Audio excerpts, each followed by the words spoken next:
So hello everyone and good morning सभी को। उम्मीद करता हूँ मेरी वॉइस प्रॉपर आ रही होगी। एक बार कंफर्म कर देंगे। आज से we are starting geography after finishing polity, biology, economics. ये सब सब्जेक्ट्स ख़त्म करने के बाद हम लोग स्टार्ट करें ज्योग्राफी और देखते हैं कितना टाइम लगता है। लेकिन ये है कि हाँ, जिस तरह आप पॉलिटी एकदम अच्छे से सीख गए, बायोलॉजी, इकोनॉमिक्स, उस तरह से ही आप ज्योग्राफी में भी एकदम आपकी कमांड डेवलप हो जाने वाली है according to the needs of your SSC exam. Alright, एक बार कंफर्म करिए कि वॉइस सारी चीज़ें प्रॉपर हैं या फिर नहीं। फिर हम लोग स्टार्ट करते हैं आज का लेक्चर, दैट इज़ ज्योग्राफी। और किस तरह से हम लोग ज्योग्राफी को कवर करेंगे वो भी मैं आपको बता देता हूँ। ज्योग्राफी को विल कवर, जो हमारा फर्स्ट वीक रहेगा वो डेडिकेटेड रहेगा सोलली और primarily to the international geography. ठीक है, इंटरनेशनल जो आपकी ज्योग्राफी है बोल सकते हैं, या फिर वर्ल्ड ज्योग्राफी बोल सकते हैं। इंटरनेशनल बोलो या फिर वर्ल्ड ज्योग्राफी बोलो, ठीक है, वर्ल्ड ज्योग्राफी इसको डेडिकेटेड रहेगा। जैसे कि आज हम लोग पढ़ेंगे अपने solar system, origin of universe, इसके बारे में।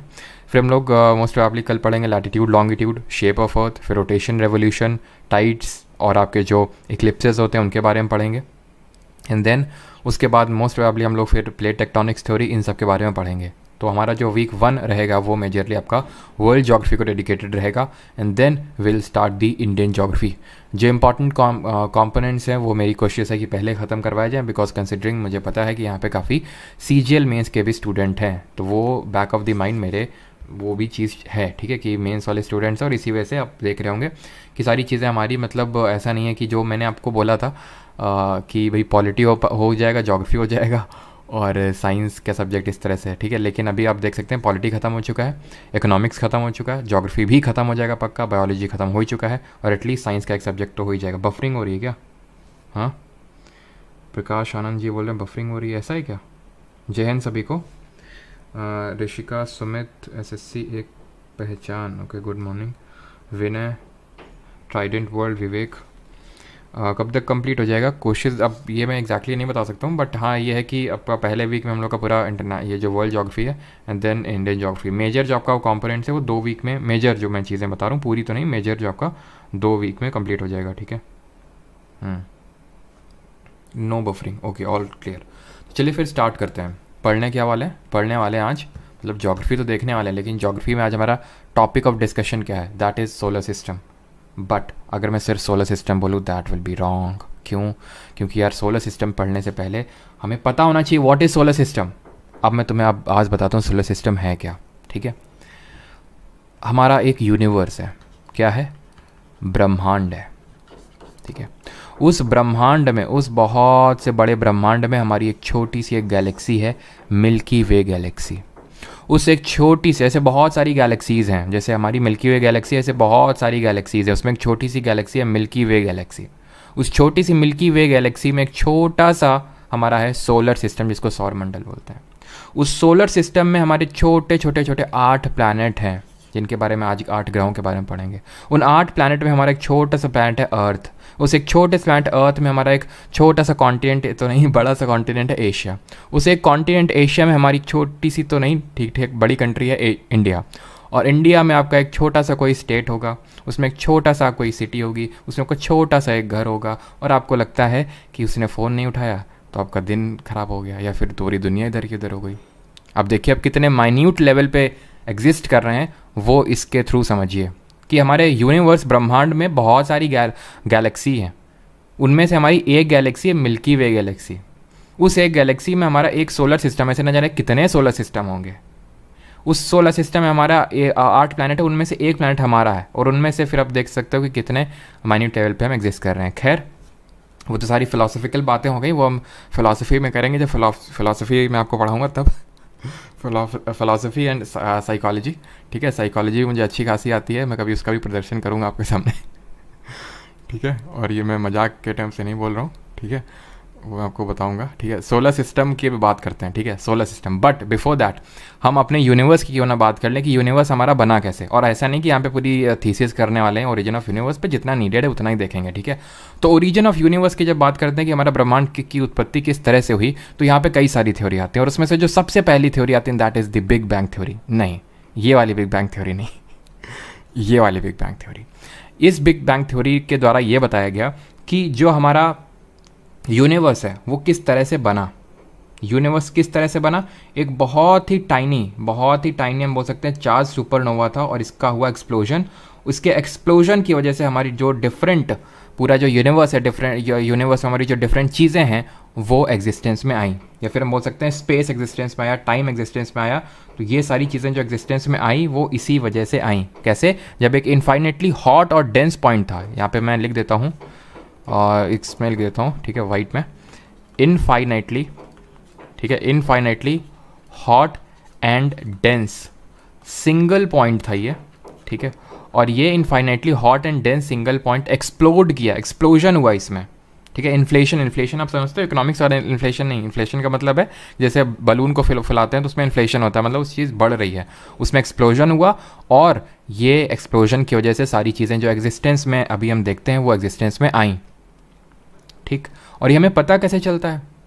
हमें ये पता ऐसे चलता है, यहाँ पे दो साइंटिस्ट थे हमारे मेजरली, एक तो पहले लेमाइटर, ठीक है, आई होप सही मैं प्रोनाउंस कर रहा हूँ इनका नाम, लेमाइटर, जो भी इसका इनका प्रोनाउंसिएशन हो। इन्होंने 1931 में, ठीक है, अलॉन्ग विथ इसमें एडविन हबल जी भी का भी रोल था, ठीक है, एडविन हबल जिन्होंने अपना हबल टेलीस्कोप का यूज़ किया।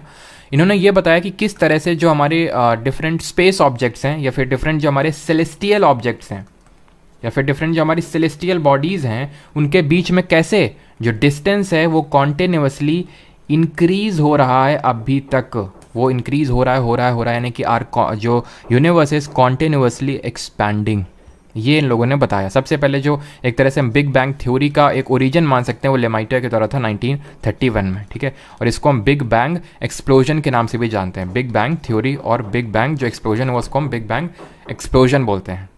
Is that clear? अब ये जो हमारा पूरा infinitely hot and dense single point था, ये एक्सप्लोड किया और ये पूरा सब एग्जिस्टेंस में आया, और तभी एग्जिस्टेंस में हमारी डिफरेंट सारी गैलेक्सीज़, और उन गैलेक्सीज़ में हमारा आया एग्जिस्टेंस में हमारा जो सोलर सिस्टम है, जिसको यहाँ पे आप देख पा रहे होंगे। और उसमें से हमारे आया एग्जिस्टेंस में जो हमारे 8 प्लैनेट हैं, और वो उसके बारे में आज के इस लेक्चर में हम लोग पढ़ेंगे। तो अब ये पढ़ते हैं कि जो हमारे सोलर सिस्टम है उसका फॉर्मेशन कैसे हुआ, ठीक है। फॉर्मेशन ऑफ यूनिवर्स तो हम लोगों ने पढ़ लिया, बट अब हमें यहाँ पे पढ़ना है फॉर्मेशन ऑफ यूनिवर्स नहीं, formation of our solar system, ठीक है। जो हमारा सोलर सिस्टम है ये कैसे बना, जो हमारा सौर मंडल है उसकी उत्पत्ति कैसे हुई। तो इसको लेके काफ़ी सारी थ्योरीज हैं, और उनमें से एक थ्योरी हमारी दी थी, एक थ्योरी है that is called as nebular theory. Nebular theory, ये नेबुलर थ्योरी क्या बोलती है और किसने दी थी? ये एक्चुअल में सॉरी, ये एक्चुअल में सबसे पहले 1755 में दी गई, किसके द्वारा? इमैनुअल कांत, ठीक है, इमैनुअल कांत के द्वारा दी गई। इन्होंने बोला कि जो हमारा ये पूरा आप देख पा रहे हैं, जैसे कि सन है, हमारे डिफरेंट 8 प्लैनेट्स हैं, तो आई थिंक सभी ने देखा होगा ना, ये जो आपका सोलर सिस्टम है जिसको हम ब्रह्मांड बोलते हैं, ठीक है, एक सेकेंड, ये, ठीक है। तो ये है हमारा सोलर सिस्टम, जिसमें कि हमें देखने को मिलता है एक सन और डिफरेंट जो हमारे प्लैनेट हैं एग्जिस्टेंस में। तो ये जो एग्जिस्टेंस में आए, ये एक्चुअल में पहले एक लोकलाइज्ड लंप ऑफ गैसेस होता था, या फिर जायंट बहुत बड़ा cloud of dust and gases होता था, जिसको नेबुला बोला गया, ठीक है। और उसी वजह से इस थ्योरी को बोला गया नेबुलर थ्योरी। तो इन्होंने ये बोला कि हमारा नेबुला होता था पहले एक, जो कि एक giant cloud of dust and gas होता है, ठीक है। जब ये एक्सप्लोड किया, ऐसे बहुत सारे हमारे नेबुला हैं, बहुत सारे नेबुला, उनमें से जो हमारा सोलर सिस्टम है एग्जिस्टेंस में आया, तो एक नेबुला का हम बोल सकते हैं कि एक्सप्लोजन हुआ, या फिर नेबुला जो है वो बहुत जोर का, नॉट एक्सप्लोजन तो बोलना सही नहीं रहेगा, जो नेबुला है उसमें काफ़ी जोर का वर्लिंग हुआ, मतलब बहुत जोर का घूमना स्टार्ट हुआ। जब घूमना स्टार्ट हुआ तो उससे हमारा हुआ क्या कि जो हमारी लाइटर गैसेस थी, अगर आप पीरियोडिक टेबल में देखो तो हमारी लाइटर गैसेस कौन सी हैं? Hydrogen and helium. तो ये जो लाइटर गैसेस हैं ये एकदम सेंटर पे आ गई, और ये जब सेंटर पे आई तो यहाँ पे न्यूक्लियर फ्यूजन हुआ, परमाणु संलयन हुआ, न्यूक्लियर फ्यूजन हुआ। एंड व्हेन आई से फ्यूजन का मतलब क्या होता है? दो चीज़ों का जोड़ना। फिजिक्स में हम लोग पढ़ेंगे कि एनर्जी जो है दो तरह से न्यूक्लियर एनर्जी बन सकती है, न्यूक्लियर फ्यूजन से और न्यूक्लियर फिजन से। एक होता है फिजन, फिजन का मतलब होता है परमाणु विखंडन, विखंडन मतलब टूटना। यहाँ पे फ्यूजन हो रहा है, किसका फ्यूजन हो रहा है? तो यहाँ पे हाइड्रोजन के जो न्यूक्लियस है वो मिल के हीलियम बना रहे हैं। इस तरह से क्या हो रहा है? फ्यूजन हो रहा है, एनर्जी का जनरेशन हो रहा है एट दी सेंटर, और वहीं पे फॉर्मेशन होता है हमारे सन का इसी वजह से।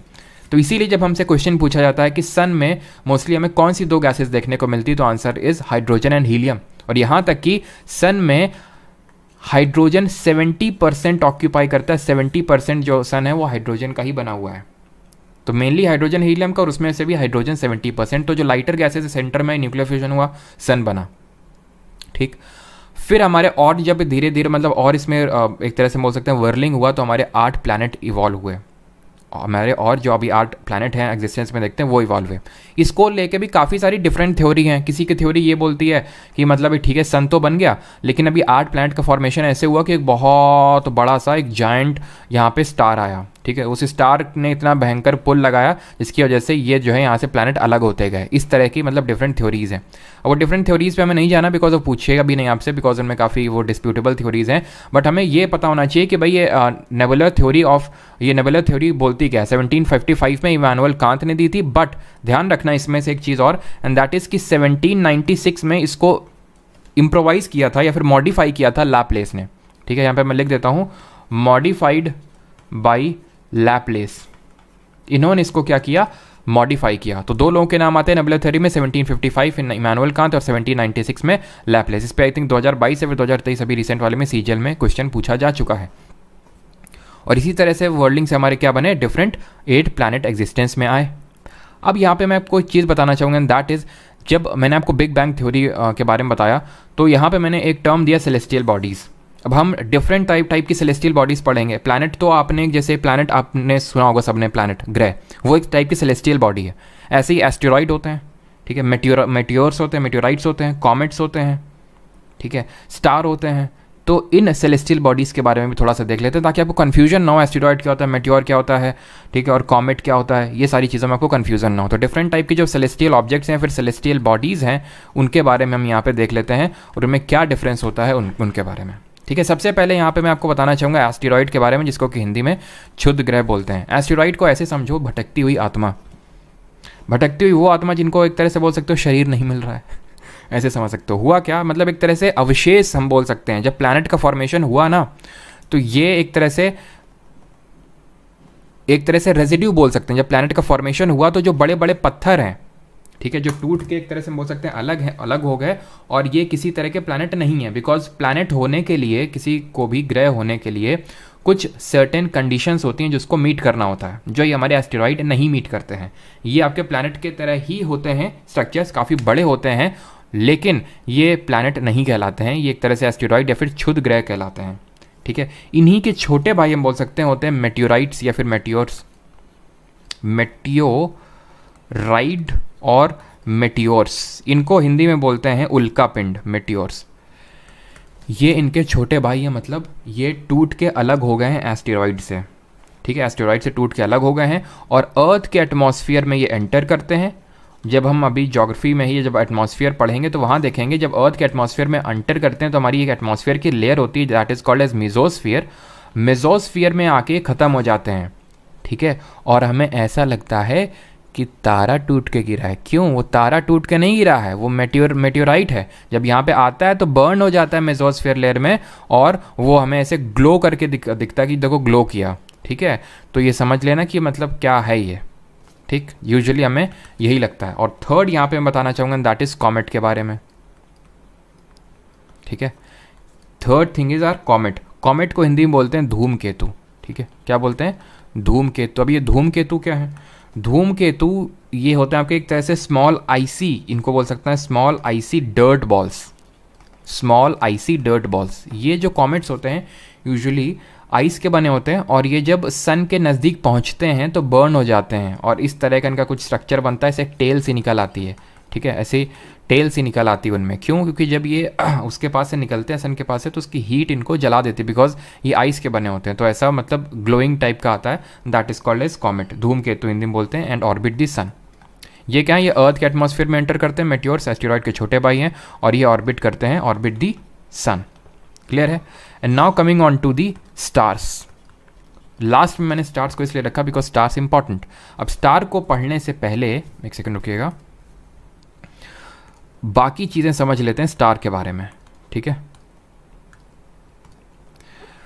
स्टार जो है ना, या फिर मैं इसको पहले बताना चाहूँगा आपको ल्यूमिनस और नॉन ल्यूमिनस ऑब्जेक्ट्स में अंतर क्या होता है, फिर जो भी हमारी सेलेस्टियल बॉडीज़ हमने देखी ना, इनको हम दो कैटेगरी में डिवाइड कर सकते हैं। एक को बोल सकते हैं ल्यूमिनस ऑब्जेक्ट्स या फिर ल्यूमिनस बॉडीज़, और दूसरे नॉन ल्यूमिनस। इनमें अंतर क्या होता है? अंतर इन दोनों में ये होता है, ल्यूमिनस में खुद की लाइट होती है, सेल्फ ग्लोइंग बोल सकते हैं इनको हम, खुद की लाइट है, जैसे कि सन है हमारा, वो हाइड्रोजन हीलियम के वो जो पूरा हमने देखा न्यूक्लियर फ्यूजन से वो एनर्जी जनरेट कर रहा है, उससे वो ग्लो कर रहा है, यानी जो ग्लो है वो उसका खुद का है, उसने कोई क्रीम नहीं लगा रखी है, उसका खुद का नेचुरल ग्लो है। नॉन ल्यूमिनस में क्या है, इनका खुद का ग्लो नहीं होता है, ये दूसरे का ग्लो चमकाते हैं। जैसे कि एग्जाम्पल अगर मैं दूँ तो मून, चंद्रमा हमें ग्लोइंग दिखता है रात में, लेकिन वो उसका खुद का लाइट नहीं है, वो लाइट रिफ्लेक्ट कर रहा है, वो लाइट दूसरे की लाइट को रिफ्लेक्ट कर रहा है, ठीक है। तो उसको हम नॉन ल्यूमिनस ऑब्जेक्ट बोलेंगे। ल्यूमिनस में हमारे स्टार आ जाएंगे। क्लियर यहाँ तक सभी को? पहले ये बताइए यहाँ तक सभी को क्लियर है ना, किसी कोई डाउट तो नहीं है? फिर आते हैं, मतलब फिर आगे बढ़ते हैं, स्टार के बारे में आपको बताता हूँ, बिकॉज स्टार में काफ़ी सारे इंपॉर्टेंट क्वेश्चंस आपके बन सकते हैं। बट ये बताइए पहले सारी चीज़ें क्लियर हैं कि नहीं? Sir okay, universe, study of universe, study of universe को बोलते हैं कॉस्मोलॉजी, ठीक है, लिख लो इसको भी यहाँ पे। स्टडी को बोलते हैं, यहाँ पे शॉर्ट में लिख रहा हूँ, कॉस्मोलॉजी, ठीक है, कॉस्मोलॉजी, ठीक है। और big bang theory, according to big bang theory जो एक्सप्लोजन हुआ ना, जो एक्सप्लोजन हुआ, ठीक है, जो एक्सप्लोजन हुआ, that occurred 13.6 billion years ago, ठीक है, इतने साल पहले, मतलब इस तरह माना जाता है। 13 कहीं पे आपको 13.7, कहीं पे 13.8 देखने को मिलेगा, बट रफली 13.6 बिलियन ईयर्स एगो ही मतलब मान सकते हो, बाकी इतना भी प्रिसाइजली ऑप्शन में नहीं रखेगा। और बात करें अगर सोलर सिस्टम की फॉर्मेशन की, तो ये रफली आप बोल सकते हो 4.5 बिलियन ईयर्स एगो, ठीक, ऑलराइट। और डिफरेंट अगर गैलेक्सीज़ की बात करी है, तो यहाँ पे एक बार एसएससी ने क्वेश्चन पूछा था कि नियरेस्ट गैलेक्सी बता दीजिए, जो हमारे से नियरेस्ट गैलेक्सी, हमारी तो मिल्की वे है, तो नियरेस्ट गैलेक्सी की अगर बात करें दैट इज एड्रोमेडा गैलेक्सी, ठीक है, एड्रोमेडा गैलेक्सी, ठीक। चलिए ओके, डाउट,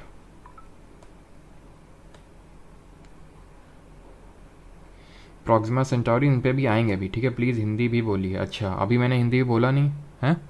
एस्टेरॉइड बता रहा हूँ, कुछ क्षुद्र ग्रह, मेटेओराइट, उल्कापिंड, कॉमेट, धूमकेतु है।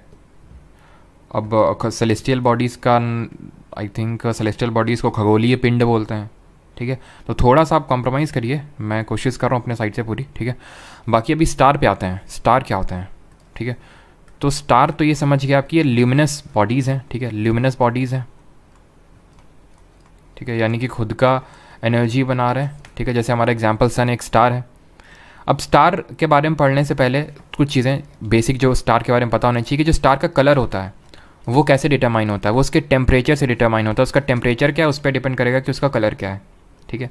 ग्रुप ऑफ स्टार्स को कॉन्स्टिलेशन बोलते हैं, ग्रुप ऑफ स्टार्स को कॉन्स्टिलेशन या फिर तारामंडल बोलते हैं, तारामंडल, कॉन्स्टिलेशन, ठीक।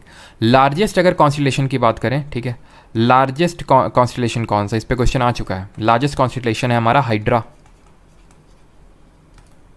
हमारा एक कॉन्स्टिलेशन है जिसको हम बोलते हैं सप्तऋषि, सप्तऋषि, उसको इंग्लिश में क्या बोलते हैं कोई बताएगा? और सप्तऋषि से आपको कल की क्लास में मैंने आपको जो सप्तऋषि बताया था उसके बारे में याद आना चाहिए, कि जो हमारी इंडियन गवर्नमेंट ने भी बजट में 7 जो प्रायोरिटीज़ अपनी डिटरमाइन की, जिसमें से एक प्रायोरिटी क्या है, अमृत पीढ़ी, दैट इज़ यूथ पावर, वो हम लोगों ने कल पढ़ा था, ठीक है। तो सप्तऋषि जो है एक्चुअली में आपका है उर्सा मेजर, जो उर्सा मेजर कॉन्स्टिलेशन है उसको हम सप्तऋषि बोलते हैं, बिकॉज 7 स्टार्स हैं इसमें, ठीक है। और जो ब्राइटेस्ट स्टार है, यहाँ पे मैं लिखता हूँ, एक हमारा ओरियन कॉन्स्टिलेशन, उसमें एक बार क्वेश्चन पूछा कि brightest star in Orion constellation, जो हमारा एक ओरियन कॉन्स्टिलेशन है उसमें से सबसे ब्राइटेस्ट स्टार कौन सा है, दैट इज़ योर रिगल, ठीक है, रिगल है हमारा।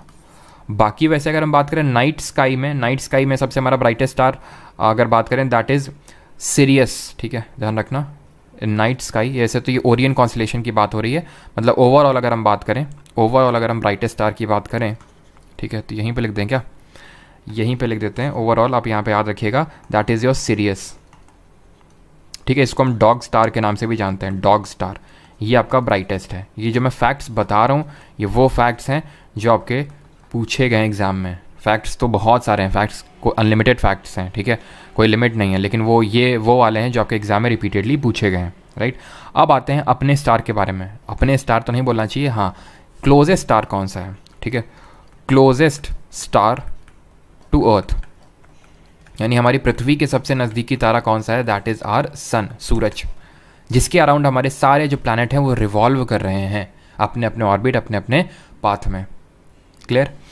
अब ये तो हमारा क्लोजेस्ट स्टार है, ठीक है। सन इसी में काफ़ी मतलब बड़ा अपीयर होता है। और कितना डिस्टेंस है अगर हम बात करें और अर्थ से कंपेयर करें तो क्या इसका साइज़ है, अगर हम अर्थ से इसको कंपेयर करें तो इसके बीच में अगर डिस्टेंस की बात करें तो 150 मिलियन किलोमीटर्स की डिस्टेंस है। बाकी इसके बारे में भी हम पढ़ेंगे, जैसे कि the only star in our solar system and power house of the solar system composed of रफली 70% hydrogen and helium 25% gases and other metals. Sun carries almost 99% of our solar system का मास, ठीक है। जो भी पूरा हमारा solar system का मास उसमें 99% सन का ही मास है। Approximately 109 times that of earth. अगर इसके डायमीटर को अर्थ के डायमीटर से कंपेयर करें तो 109 टाइम्स है, यानी कि लगभग 109 गुना है ये, और 15 करोड़ किलोमीटर दूर है, दैट इज़ 150 मिलियन किलोमीटर्स। इसी को अगर वैसे रिप्रेजेंट करें तो क्या हो जाएगा, 1.5 इंटू 10⁸ किलोमीटर्स, ठीक है। ये डिस्टेंस है। और बाकी साइज़ की अगर बात करें तो हिंदी में इस चीज़ को ऐड कर लीजिएगा, 109 टाइम्स है, ठीक है। और it takes around 8 minute 30 seconds for light at the speed of 3 lakh kilometer per second to reach the earth. अब आपको पता है लाइट की स्पीड कितनी होती है, फिजिक्स में पढ़ेंगे, 3 इंटू 10⁸ मीटर पर सेकेंड। इस स्पीड से जब चलती है तो 8 मिनट और 30 सेकेंड लगते हैं। ये चीज़ इंपॉर्टेंट है, इसको नोट करिएगा ध्यान से कि हमारी इसको 8 मिनट और 30 सेकेंड लगते हैं, ठीक है। टेम्परेचर एट सरफेस इतना है और टेम्परेचर सेंटर में ऑब्वियस सी बात है बहुत ज़्यादा होगा, ठीक है। और अभी हमने रिसेंट में ज़रा बताइए, हमने एक इसरो ने मिशन भेजा है टू सन, उसका नाम क्या है, और आपको ये पता होना चाहिए कि जिसकी कोरोना होता है इसमें, ठीक है। कोरोना वायरस तो आपने सुना होगा, बट इसकी जो आउटर लेयर होती है ना सन की, उसको हम कोरोना बोलते हैं, ध्यान रखिएगा, ठीक है, आउटर लेयर को। क्लियर। और यहाँ पे जो भी हमारा मिशन गया दैट इज़ आदित्य L1, ठीक है, आदित्य L1। ये L1 क्या होता है, L1 L2 L3 ये इनको बोलते हैं लैग्रेंजे पॉइंट, ठीक है। अगर पूछ ले आपसे कि ये क्या होते हैं, लैग्रेंजे पॉइंट होते हैं इसमें। अब इसमें ज़्यादा डीप में नहीं जाएंगे। तो सन के बारे में आप समझिए कि क्लोजेस्ट स्टार टू अर्थ है, लेकिन अगर ये पूछ ले कि closest to star to Earth after sun, sun की अगर बात करें तो सबसे क्लोजेस्ट कौन सा है, तो ये है आपका, बताइए, पी से नाम चालू होता है, बताइए जल्दी से क्या है। और एक चीज़ यहाँ बताना चाहूँगा एंड दैट इज़ कि आपसे कभी पूछ सकता है कि लाइट ईयर या फिर पारसेक किसकी यूनिट्स हैं। तो ध्यान रखिएगा, जो लाइट ईयर होती हैं इसको हम हिंदी में प्रकाश वर्ष बोलते हैं, और जो पारसेक हैं ये हमारी डिस्टेंस की यूनिट है। जो हमारी सेलेस्टियल डिस्टेंसेज होती हैं, सेलेस्टियल डिस्टेंसेज होती हैं जो हमारे सोलर सिस्टम में बहुत बड़े बड़े लाखों किलोमीटर की जो डिस्टेंसेज होती हैं उसको हम रिप्रेजेंट करते हैं लाइट ईयर या फिर पारसेक से, ठीक है, सेलेस्टियल डिस्टेंसेज। और अगर हम बात करें एक लाइट ईयर में कितने किलोमीटर होते हैं, तो अभी देखिए 9.46 इंटू 10⁻12 किलोमीटर होते हैं। और अगर पारसेक को लाइट ईयर से कंपेयर करें तो एक पारसेक में होते हैं आपके 3.26 light years. Is that clear. After sun है हमारा प्रॉक्सिमा सेंटाउरी, या फिर जो भी इसको प्रोनाउंस करते हो, आई थिंक यही करते हैं, प्रॉक्सिमा सेंटाउरी, CENTAURI। क्लियर है यहाँ तक सभी को, क्लियर है यहाँ तक सभी को, ठीक है। बाकी ये सारे फैक्ट्स तो आपको नोट से मिल जाएंगे, बाकी इनको अच्छे से याद कर लीजिएगा बिकॉज ये रिपीटेडली आपके पूछे जाने वाले फैक्ट हैं। अब बात करते हैं मून की, ठीक है। मून क्या है, मून अर्थ की एक सैटेलाइट है, अर्थ की एक नेचुरल सैटेलाइट है, ठीक है, प्राकृतिक उपग्रह है। इसके बारे में क्यों ना बाद में पढ़ लें, जब हम अर्थ पे आएंगे तब, जब हम सैटेलाइट के बारे में पढ़ेंगे तब, ठीक है। तो अब इसको जरा होल्ड करते हैं यहीं पे, और अब हम स्टार्ट करते हैं अपने 8 ग्रहों के बारे में, 8 प्लैनेट्स के बारे में। अब ये जो हमने अभी देखा, जो हमारा सोलर सिस्टम था, तो आपने देखा सन हमारा सेंटर में है, और जो हमारे 8 प्लैनेट्स हैं इसके अराउंड रिवॉल्व करने में, घूमने में लगे हुए हैं। तो कितने प्लैनेट हैं, पहली बात जिनको नहीं पता है, 8 प्लैनेट हैं। पहले 9 हुआ करते थे, बट प्लूटो 2006 में हटा दिया गया प्लैनेट की लिस्ट से, बिकॉज वो सारे कंडीशंस को फुलफिल नहीं कर पाया। तो 2006 में जो इंटरनेशनल एस्ट्रोनॉमिकल यूनियन का जो एक मीट हुआ उसमें इसको हटा दिया। और हाँ, एस्ट्रोनॉमिकल से मुझे याद आया, एंड दैट इज़ कि अगर ये पूछ ले आपसे, डिस्टेंस है यहाँ पे स्पेस है, यहाँ लिख देता हूँ कि इंडियन इंस्टीट्यूट ऑफ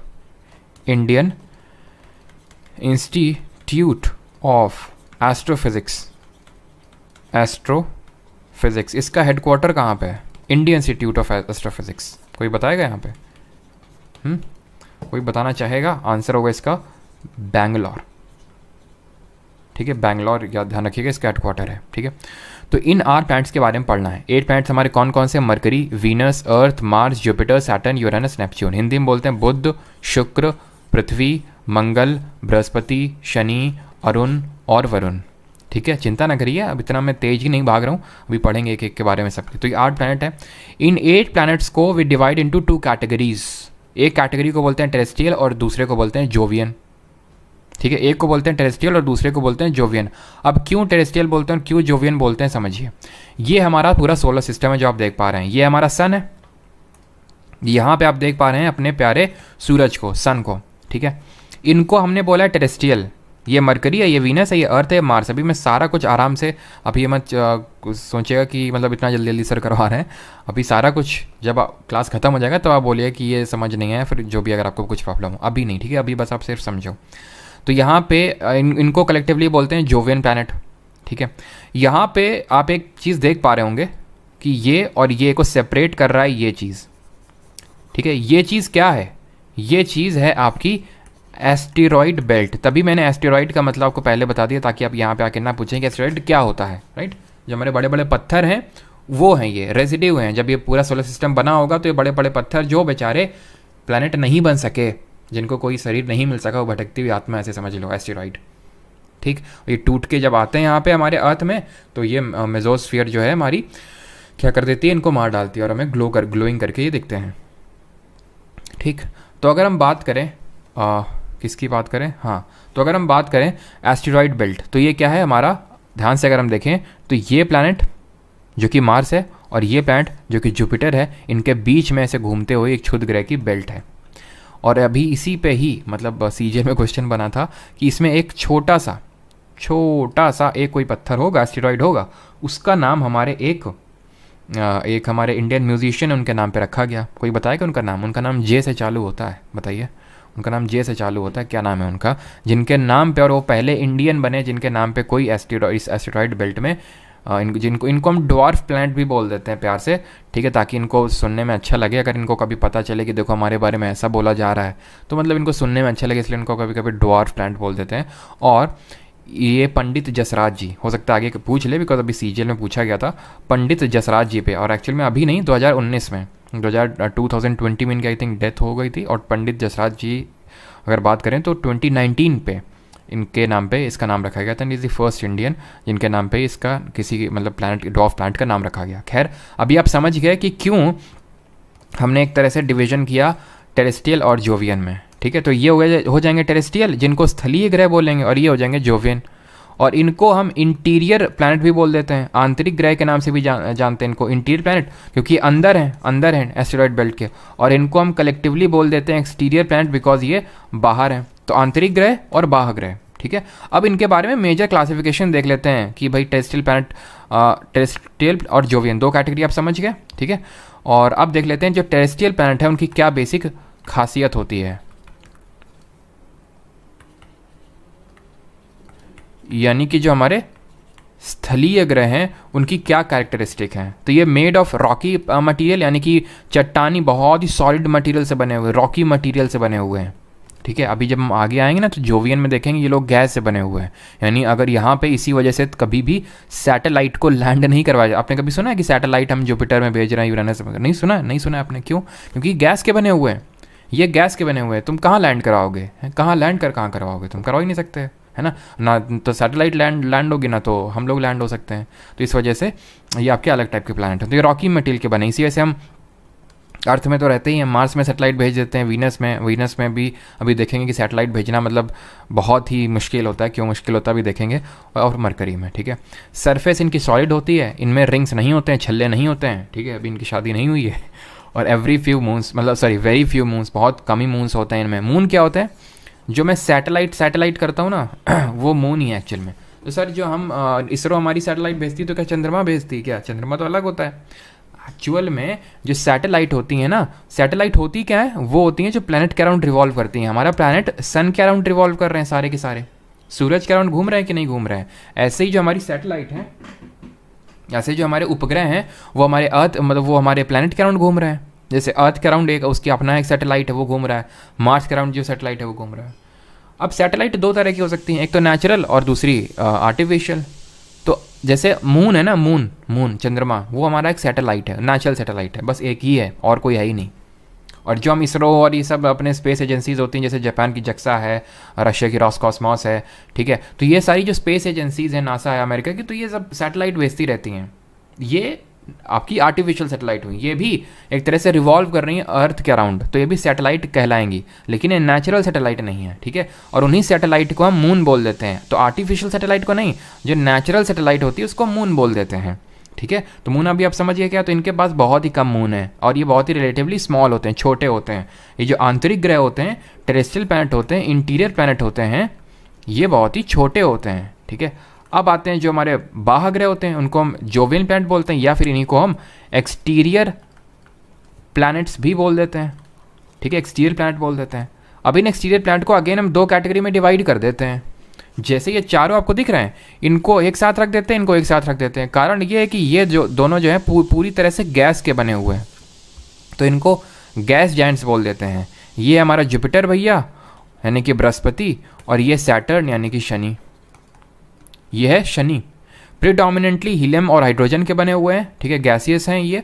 और अभी हम देखेंगे कि जितने भी हमारे ये बाहरी ग्रह एक्सटीरियर प्लैनेट है, जोवियन प्लैनेट, इनमें रिंग देखने को मिलती है, बट यहाँ पे आपको सिर्फ सैटर्न के अराउंड रिंग दिख रहे होंगे, ऐसा नहीं है, एक्चुअल में सबके अराउंड है। इसके अराउंड बहुत ही हमें मुख्यतः तौर पर बहुत ही क्लियरली देखने को मिलती हैं। अभी सारी चीज़ें देखेंगे कि वो किसकी बनी होती हैं, किसने उनको डिस्कवर किया था, सारी चीज़ें, ठीक है।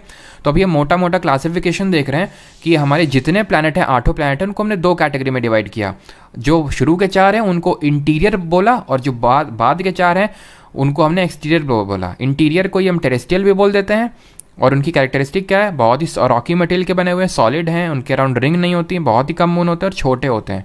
ये बड़े होते हैं बहुत, और ये रॉकी नहीं होते हैं, रिंग्स देखने को मिलती हैं। इनको भी फर्दर हमने थोड़ा सा और कैटेगराइज कर दिया। शुरू के 2 जो जुपिटर और सैटर्न, उनको गैसियस जायंट बोल दिया, यूरेनस और नेपच्यून को आइस जायंट्स बोल दिया, बिकॉज ये आइस के बहुत ठंडे हैं, ये, ठीक है, आइस के बने हुए हैं, ठीक है। It is the coldest planet, तो अभी हम देखेंगे ये मतलब बहुत ही ठंडे होते हैं हमारे। Contain rock, ice and mixture of water, methane and ammonia, ठीक। इतना इंपॉर्टेंट नहीं है कि भाई ये मिक्सचर है मीथेन अमोनिया का है, बट ठीक है, अभी जब स्पेसिफिक होकर एक एक प्लांट के बारे में पढ़ेंगे तो आपको सारी चीज़ें समझ आ जाएंगी। स्टार्ट करते हैं अपना सबसे planet, and that is Mercury, बुध। ये आप देख पा रहे होंगे हमारा है सोलर सिस्टम में जो 8 प्लानट है, इसमें से जो सबसे पहला प्लानट देख पा रहे हैं that is mercury. I hope इतना ऑर्डर सभी को पता होगा। मैं फिर से ऑर्डर लिख देता हूँ यहाँ पे, जिसको नहीं पता है इसको मैं आई होप इरेज कर सकता हूँ अभी, ठीक है। तो ये जो है हमारा, ये कहलाता है मरकरी, ठीक है, यानी कि बुध बोलते हैं। ये दूसरे नंबर का है वीनस, जिसको शुक्र बोलते हैं। फिर आती है हमारी अर्थ यानी पृथ्वी, एंड देन आता है हमारा मार्स, ठीक है, यानी कि जिसको मंगल ग्रह बोलते हैं। तो अभी एक एक करके देखने वाले हैं, फिर इन पे आएंगे जो हमारे जोवियन प्लैनेट है या फिर एक्सटीरियर प्लैनेट है। सबसे पहले हम देखते हैं मरकरी के बारे में, बुध के बारे में, ठीक है। तो it is the closest planet to the sun and very hot planet. ना वेरी हॉट है, हॉटेस्ट नहीं है। ये सन के सबसे नज़दीक है, लेकिन सबसे गर्म नहीं है। गर्म है लेकिन सबसे गर्म नहीं है। अभी सबसे गर्म कौन है और वो क्यों है, मरकरी क्यों नहीं है, वो भी समझेंगे। Smallest planet in the solar system, सबसे छोटा है। Fastest planet with the speed of, ये स्पीड आपको याद रखने की ज़रूरत नहीं है, ठीक है। फास्टेस्ट स्पीड है, यानी जो अपना रेवोल्यूशन है, जो अपना ये परिक्रमण है, वो 88 दिन में कंप्लीट कर लेता है। जैसे हमारी अर्थ 365 डेज़ रफली अगर बात करें, वैसे हम जब पढ़ेंगे तो रोटेशन रेवोल्यूशन तो वहाँ देखेंगे कि 364 डेज़ और 6 आवर्स होता है, टू बी वेरी प्रिसाइज। तो उतने टाइम में हमारा एक तरह से 365 दिन में, जब हम बोलते हैं 1 साल हो गया, जब वो उसका मतलब होता है हमारी अर्थ है एक revolution around the sun complete कर ले। रेवोल्यूशन का मतलब होता है परिक्रमण, ठीक है। तो अगर हम अर्थ के 1 दिन से कंपेयर करें तो मरकरी 88 दिन में पूरा कर लेता है, जो कि सबसे फास्टेस्ट निकल के आता है। The planet with no water and gases like nitrogen, इसमें कोई गैस और ये सब नहीं होता है, ठीक है। और इसमें कोई सैटेलाइट भी नहीं होती है, नो सैटेलाइट, कोई मून नहीं है बेचारे के पास। आते हैं वीनस के पास, शुक्र बोलते हैं, सबसे गर्म यही है, हॉटेस्ट। अभी बताया मरकरी क्यों नहीं है, मरकरी तो पास में है। दूसरे नंबर का वीनस क्यों है, क्योंकि इसमें हमें देखने को मिलते हैं थिक क्लाउड्स ऑफ ये हॉटेस्ट क्यों है, बिकॉज इसमें हमें देखने को मिलते हैं थिक क्लाउड्स ऑफ H2SO4 और आपका जो CO2 है। एग्जाम्पल मैं आपको देता हूँ, ठीक है, आप समझ जाएंगे कि क्यों ये आपका हॉटेस्ट है वीनस। फॉर एग्जाम्पल मैं कमाता हूँ, मान लेते हैं महीने का 30,000, ठीक है, ठीक है, और मेरा कोई फ्रेंड है वो कमाता है महीने के 20,000, ठीक है। तो आप क्या ये बोल सकते हैं कि मैं अमीर हूँ मेरे फ्रेंड से? बिल्कुल नहीं। क्यों? ठीक है, क्यों नहीं बोल सकता हूँ? बिकॉज हो सकता है कि मैं खर्च कर देता हूँ महीने में 25,000, मेरे पास नेट में बचता है 5,000। ये बंदा सिर्फ 10,000 खर्च कर रहा है और बचते हैं इसके पास 10,000। ठीक है, तो सेविंग ज़्यादा कर रहा है, सेविंग ज़्यादा कर रहा है। तो अमीर कौन हुआ? मैं कि वो ज़्यादा अमीर हुआ। बस वही काम यहाँ पे है। यहाँ पे एक्चुअली में हीट मरकरी के पास ज़्यादा आती है वीनस के कंपैरिजन में, बट वीनस क्या है, उसको ट्रैप कर लेता है क्योंकि उसके पास H2SO4 और CO2 के क्लाउड्स हैं जिनकी ट्रैपिंग पावर होती है काफ़ी ज़्यादा हीट को, इसलिए ये सबसे हॉटेस्ट है। एंड बिकॉज ये सबसे हॉटेस्ट है, बहुत ज़्यादा आपका गर्म है, ये सबसे आपका ब्राइटेस्ट भी है। ठीक है, यहाँ पे लिखा होगा, आई थिंक नहीं लिखा है तो उसको लिख लीजिए यहाँ पे। ये हॉटेस्ट के साथ साथ ये आपका ब्राइटेस्ट भी है, सबसे चमकीला भी है ये आपका ग्रह। चमकीला तारा तो हमने देखा वो सीरियस है, हमारा डॉग स्टार हमारे उसमें। ठीक है, बट यहाँ पे ब्राइटेस्ट प्लैनेट की बात हो रही है। और हमारे प्लैनेट्स बताइए ल्यूमिनस होते हैं कि नॉन ल्यूमिनस होते हैं? जैसे हम वीनस को देख पाते हैं शाम को और सुबह के टाइम पे, इसीलिए इसको इवनिंग स्टार और मॉर्निंग स्टार बोल देते हैं। ठीक है, ब्राइटेस्ट स्टार नहीं बोलेंगे। ठीक है, brightest planet in the solar system. ठीक है, it can be seen in the morning and evening with open eyes, so known as morning and evening star. But ये इसकी क्या खुद की लाइट होती है बताइए? तो इसकी खुद की लाइट नहीं है, ये रिफ्लेक्ट कर रहा है, इसी वजह से ये नॉन ल्यूमिनस होगा। One of the two planet in the solar system which rotate around the axis in a clockwise direction. होता क्या है, हमारे जितने भी प्लैनेट हैं, सारे के सारे प्लैनेट, ऑल प्लैनेट जो हैं रोटेट करते हैं। अब मुझे पता है रोटेशन और रेवोल्यूशन में कुछ लोग का कन्फ्यूजन होगा आपका बचपन से। ठीक है, कि रोटेशन क्या होता है, रेवोल्यूशन क्या होता है। तो ऐसे समझो रोटेशन रेवोल्यूशन का। वैसे तो मैं रोटेशन रेवोल्यूशन आपको समझाऊंगा, ठीक है, जब हम लोग रोटेशन रेवोल्यूशन अलग से पढ़ेंगे, बट इसको ऐसे समझाओ। ठीक है, ये आप हैं। ठीक है, आप अपनी एक्सिस के अराउंड, जैसे नहीं वो घूमर दीपिका पादुकोण नाचती है, तो ऐसे ऐसे ऐसे ऐसे उसी पॉइंट पे ऐसे घूम रही, तो उसी तरह आप घूम रहे। ठीक है, फिर आई मैडम जी आप ये, ठीक है, आपको लगा फिर आप क्या करने लगे, घूम तो रही हैं प्लस इनके अराउंड भी घूमने लगे। तो जो आप अपनी एक्सिस पे ऐसे ऐसे ऐसे ऐसे ऐसे घूम रहे हैं ना, उसको रोटेशन बोलेंगे, और ये जो मैडम के अराउंड आप घूम रहे हैं इसको रेवोल्यूशन बोलेंगे। समझ आ गया ना अभी? यानी कि जो हमारी अर्थ है अपनी एक्सिस पे इस तरह से जो घूम रही है इसको रोटेशन बोलते हैं, और जो हमारी परिक्रमा कर रही है पूरे ये अर्थ सन के अराउंड उसको रेवोल्यूशन यानी परिक्रमण बोलते हैं। क्लियर हो गया? तो यहाँ पे बात हो रही है रोटेशन की, कि सारे जो प्लैनेट होते हैं हमारे ये रोटेट करते हैं वेस्ट टू ईस्ट। ये वेस्ट टू ईस्ट रोटेट करते हैं सारे प्लैनेट एक्सेप्ट 2 प्लैनेट। वो 2 प्लैनेट हैं वीनस एंड यूरेनस, यानी जिनकी नस निकली है वो आपके ईस्ट टू वेस्ट रोटेट करते हैं, यानी कि क्लॉकवाइज डायरेक्शन है। बाकी सारे वेस्ट टू ईस्ट, इसी को हम एंटी क्लॉकवाइज ही बोल देते हैं। ठीक है, या फिर काउंटर क्लॉकवाइज भी बोल देते हैं। ठीक है, तो बात एक ही है सारी चीज़ें, counter clockwise anti clockwise. But Venus और यूरेनस जो है आपके ईस्ट टू वेस्ट रोटेट करते हैं या फिर क्लॉकवाइज डायरेक्शन में रोटेट करते हैं। इज दैट क्लियर यहाँ तक सभी को? वीनस के बारे में हमने क्या फैक्ट पढ़ा कि ये सबसे हॉटेस्ट है, सबसे ब्राइटेस्ट है, मॉर्निंग स्टार, इवनिंग स्टार, और इसको अर्थ का ट्विन भी बोलते हैं बिकॉज सिमिलर है साइज और मास में। अगर इसके कंपैरिजन बात करें अर्थ के कंपैरिजन में तो सिमिलर है ये। ठीक है, और कुछ डिस्प्यूटेड चीज़ें हैं जिसको मैं लास्ट में डिस्कस करूंगा वो बाद में, ताकि उस कॉन्टिन्यूटी हमारी ना खराब हो। जैसे कि अर्थ के सबसे नज़दीक प्लैनेट कौन सा है, वो सारी भी हम चीज़ें बाद में लास्ट में डिस्कस करेंगे। ठीक है, तो वीनस आपको क्लियर हो गया पूरी? ये बताइए यहाँ तक किसी कोई डाउट तो नहीं है मरकरी और वीनस में? Then we shall proceed to अर्थ।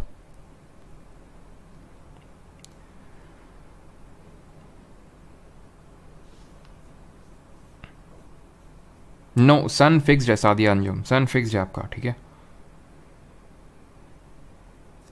चलिए तो अभी आगे बढ़ते हैं, अपना अगला प्लैनेट देखते हैं, दैट इज अर्थ। ठीक है, पृथ्वी, the only planet to give support to life only with a pleasant atmosphere, the known it is known as blue planet because of the presence of water on it. It has one natural satellite called as moon. सबको पता ही है कि अभी तक अगर हम देखें तो लिवेबल प्लैनेट जहाँ पे लाइफ पॉसिबल है वो प्लैनेट हमारा अर्थ है। ठीक है, इसको ब्लू प्लैनेट के नाम से जानते हैं बिकॉज इसमें 70% वाटर है। ठीक है, 70% वाटर है, या फिर to be very precise 71% water है, 29% लैंड है। इसको इसी वजह से ब्लू प्लैनेट के नाम से जानते हैं। और इसमें नेचुरल सैटेलाइट देखने को मिलती है, इसको मून बोलते हैं। इसके बारे में मैंने आपको भी बताया, अब मून के बारे में पढ़ेंगे। बट बिफोर दैट अर्थ हमारा, यहाँ पे 4th पॉइंट नोट करिएगा, is the densest planet in entire solar system. In entire solar system, सबसे अधिक घनत्व है इसका, ये चीज़ ध्यान रखिएगा, ठीक है। अब आते हैं मून की, और मून पे थोड़ी, मून के रिस्पेक्ट में कुछ चीज़ें देखते हैं। अर्थ की नेचुरल सैटेलाइट है, नॉन ल्यूमिनस है, यानी कि इसका खुद का ग्लो नहीं है, रिफ्लेक्ट करता है दूसरे का ही है। इसकी अगर साइज़ की अगर थोड़ा सा बात करें तो इसका जो रेडियस है ये रफली है 1.74 10⁻⁶ किलोमीटर रेडियस ही। मैंने क्यों बताया, बिकॉज ये आपका पूछा जा चुका है एसएससी में प्रीवियस ईयर में। जिस तरह 8.3 मिनट हम बोल सकते हैं सन की लाइट को आने में लगता है अर्थ में, उसी तरह ही मून की जो लाइट है उसको 1.6 जो रिफ्लेक्ट करता है उस लाइट को अर्थ में आने के लिए 1.26 सेकेंड्स लगते हैं। क्लियर है, यानी कि अर्थ और मून के बीच में डिस्टेंस होगा कम, तभी तो जल्दी आ जाता है अगर हम सन की लाइट से कंपेयर करें। बिल्कुल 3,84,000, बस 3,84,000 किलोमीटर डिस्टेंस है between earth and moon, distance between earth and moon. Clear. एक चीज़ कि मून जो है, मून अपना रोटेशन और रेवोल्यूशन एक ही टाइम में कंप्लीट करता है। जैसे अगर हम अर्थ की बात करें तो हमारा एक घूर्णन 24 घंटे, रफली 24 घंटे में पूरा होता है, रेवोल्यूशन लगभग 365 दिन में कंप्लीट होता है ना। मून का रोटेशन और रेवोल्यूशन का पीरियड सेम है, और वो है रफली 27.3 डेज। और यही कारण है कि क्यों हमें सिर्फ ओनली वन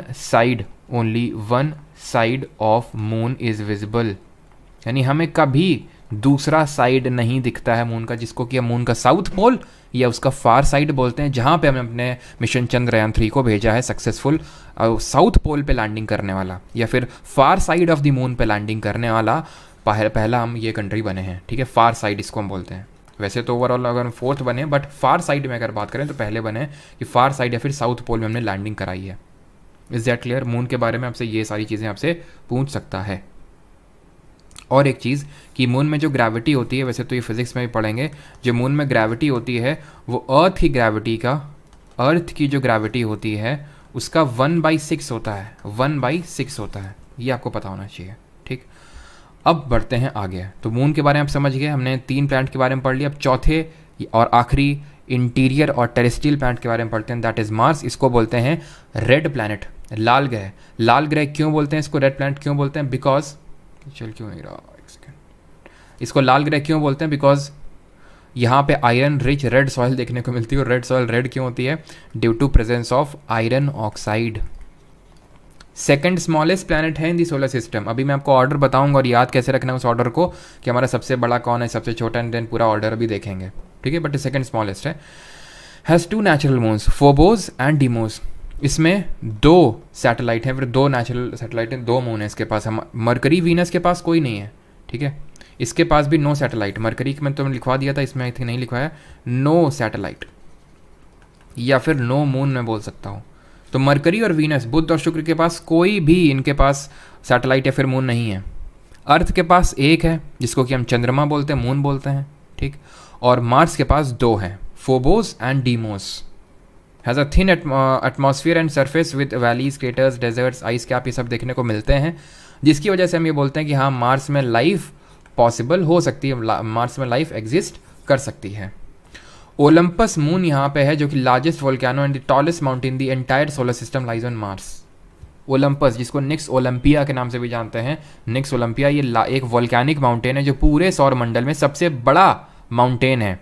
हमारी अर्थ में सबसे बड़ा माउंटेन कौन सा है, हाईएस्ट पीक कौन सी है, माउंट एवरेस्ट सबसे हाईएस्ट पीक है। बट पूरे सोलर सिस्टम की अगर बात करें तो ओलंपस माउंट है, फिर निक्स ओलंपिया है। ओलंपस याद रखिएगा। बट ये बोलना मेरे अकॉर्डिंग सही नहीं रहेगा, मतलब ठीक है कुछ एग्जाम में आ जाएगा, क्योंकि होता ये है ना कि सोलर सिस्टम को क्या हमने फुली एक्सप्लोर कर लिया, आंसर इज़ नो, ठीक है। हमारा इतना बड़ा सोलर सिस्टम है, ठीक है। सोचो गैलेक्सी है, कितनी सारी गैलेक्सी है, यूनिवर्स है, वो तो छोड़ ही दो, हमने अपने सोलर सिस्टम को पूरी तरह से एक्सप्लोर नहीं किया। तो ये बोलना सही नहीं रहेगा वैसे तो, क्योंकि हम देखते हैं जैसे पहले होता था कि भाई जुपिटर की सबसे ज़्यादा सैटेलाइट हुआ करती थी, फिर सैटर्न की हो गई, डिस्कवर हो गई, फिर कुछ फिर से जुपिटर की मिल गई, फिर से जुपिटर हो गया। तो मेन क्या है कि हैं तो उतनी सैटेलाइट ना, वो तो हम पे डिपेंड कर रहा है कि हमें मिल जाती है तो हम बोल देते हैं इसकी ज़्यादा है, अगर हमें उसकी ज़्यादा मिल जाती है उसकी ज़्यादा है। तो एक्चुअल में प्रेजेंट टाइम में आपकी हाईएस्ट पीक है पूरे सोलर सिस्टम में, दैट इज़ ओलंपस मॉन्स या फिर निक्स ओलंपिया। क्लियर है? रेड क्यों है वो मैंने बता दिया। और यहाँ पे आपका ये दो इसकी सैटेलाइट है, फोबोस, डिमोस और ओलंपस मून यहाँ पे आपको एफ्रमॉन देखने को मिलेगा। इसके बाद जुपिटर होगा नहीं, इसके बाद होगी एस्टेरॉयड बेल्ट, क्षुद्र ग्रह बेल्ट। यानी कि अगर आपसे सवाल पूछ ले कि एस्टेरॉयड बेल्ट किन दो प्लैनेट्स के बीच में है, तो मार्स और जुपिटर के बीच में। Is that clear? यानी कि यहाँ से हमारे क्या चालू हो रहे हैं, यहाँ से हमारे चालू हो रहे हैं जोवियन या फिर एक्सटीरियर प्लैनेट, बाह्य ग्रह के नाम से जानते हैं इनको। बृहस्पति पहला है हमारा, जो कि लार्जेस्ट प्लैनेट है पूरे सोलर सिस्टम का, विद शॉर्टेस्ट रोटेशन। समझ रहे हैं आप? अक्षय कुमार का याद आ रहा है? तू समझा? तू नहीं समझा? देखो, रेवोल्यूशन जब हमने बात करी थी, तो रेवोल्यूशन में शॉर्टेस्ट रेवोल्यूशन पीरियड किसका था? वो था हमारे मरकरी का। कितना था? 88 डेज था।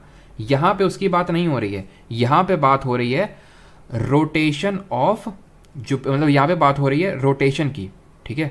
और रोटेशन ऑफ जो जुपिटर है वो सबसे कम है। कितना कम है पता है? जैसे हमारा जो अर्थ है वो रोटेशन कर लेता है 24 घंटे में, मतलब एक अपने एक्सिस में घूम लेता है। ये भाई साहब जो करते हैं 10 घंटे में ही रोटेशन कर लेते हैं। अगर हम अर्थ का 1 घंटा से कंपेयर करें तो 10 आवर्स में इनका पूरा एक रोटेशन कंप्लीट हो जाता है। Has an atmosphere filled with hydrogen, helium and other gases. Gas giant तभी तो बोल रहे हैं, ये गैस के बने हुए हैं, टेरेस्ट्रियल नहीं है, सॉलिड नहीं है इनकी सरफेस, इनमें आप सैटेलाइट लैंड नहीं करवा सकते हैं। The third brightest object in the night sky after the moon and Venus. Moon और वीनस के बाद ये सबसे आपका चमकीला है। ग्रेट रेड स्पॉट और giant storm in the solar system exist on this planet. ये ग्रेट रेड स्पॉट देखने को मिलता है, ठीक है? थोड़ा सा देख लीजिए अगर क्वेश्चन पूछ ले तो। Has at least 79 moons including 4 large Galilean moons. इसमें 4 बड़े बड़े गैलीलियन मून्स हैं, लो, यूरोपा, गैनीमेड एंड कैलिस्टो। इनको गैलीलियन मून्स इसलिए बोलते हैं बिकॉज गैलीलियो गैलीलाई ने अपने टेलीस्कोप से इनको देखा था, इन 4 मून्स को। उन्होंने बोला ओहो 4 मून दिख गए, 4 मून दिख गए। तो उन्होंने जब टेलीस्कोप अपना बनाया था ना, तो उतना पावरफुल वो था नहीं, तो उस टाइम उनको 4 ही प्लैनेट के दिखे थे, और इसी वजह से इनको 4 लार्ज गैलीलियन मून्स देखते हैं। जो बड़े वाले हैं वो दिख गए, लो, यूरोपा, गैनीमेड और कैलिस्टो। उनमें से जो गैनीमेड है वो सबसे लार्जेस्ट सैटेलाइट है, फिर सबसे लार्जेस्ट मून है, ना सिर्फ जुपिटर का बट कि एंटायर सोलर सिस्टम का, पूरे सौर मंडल का सबसे बड़ा है क्या सैटेलाइट है, फिर मून, ठीक है?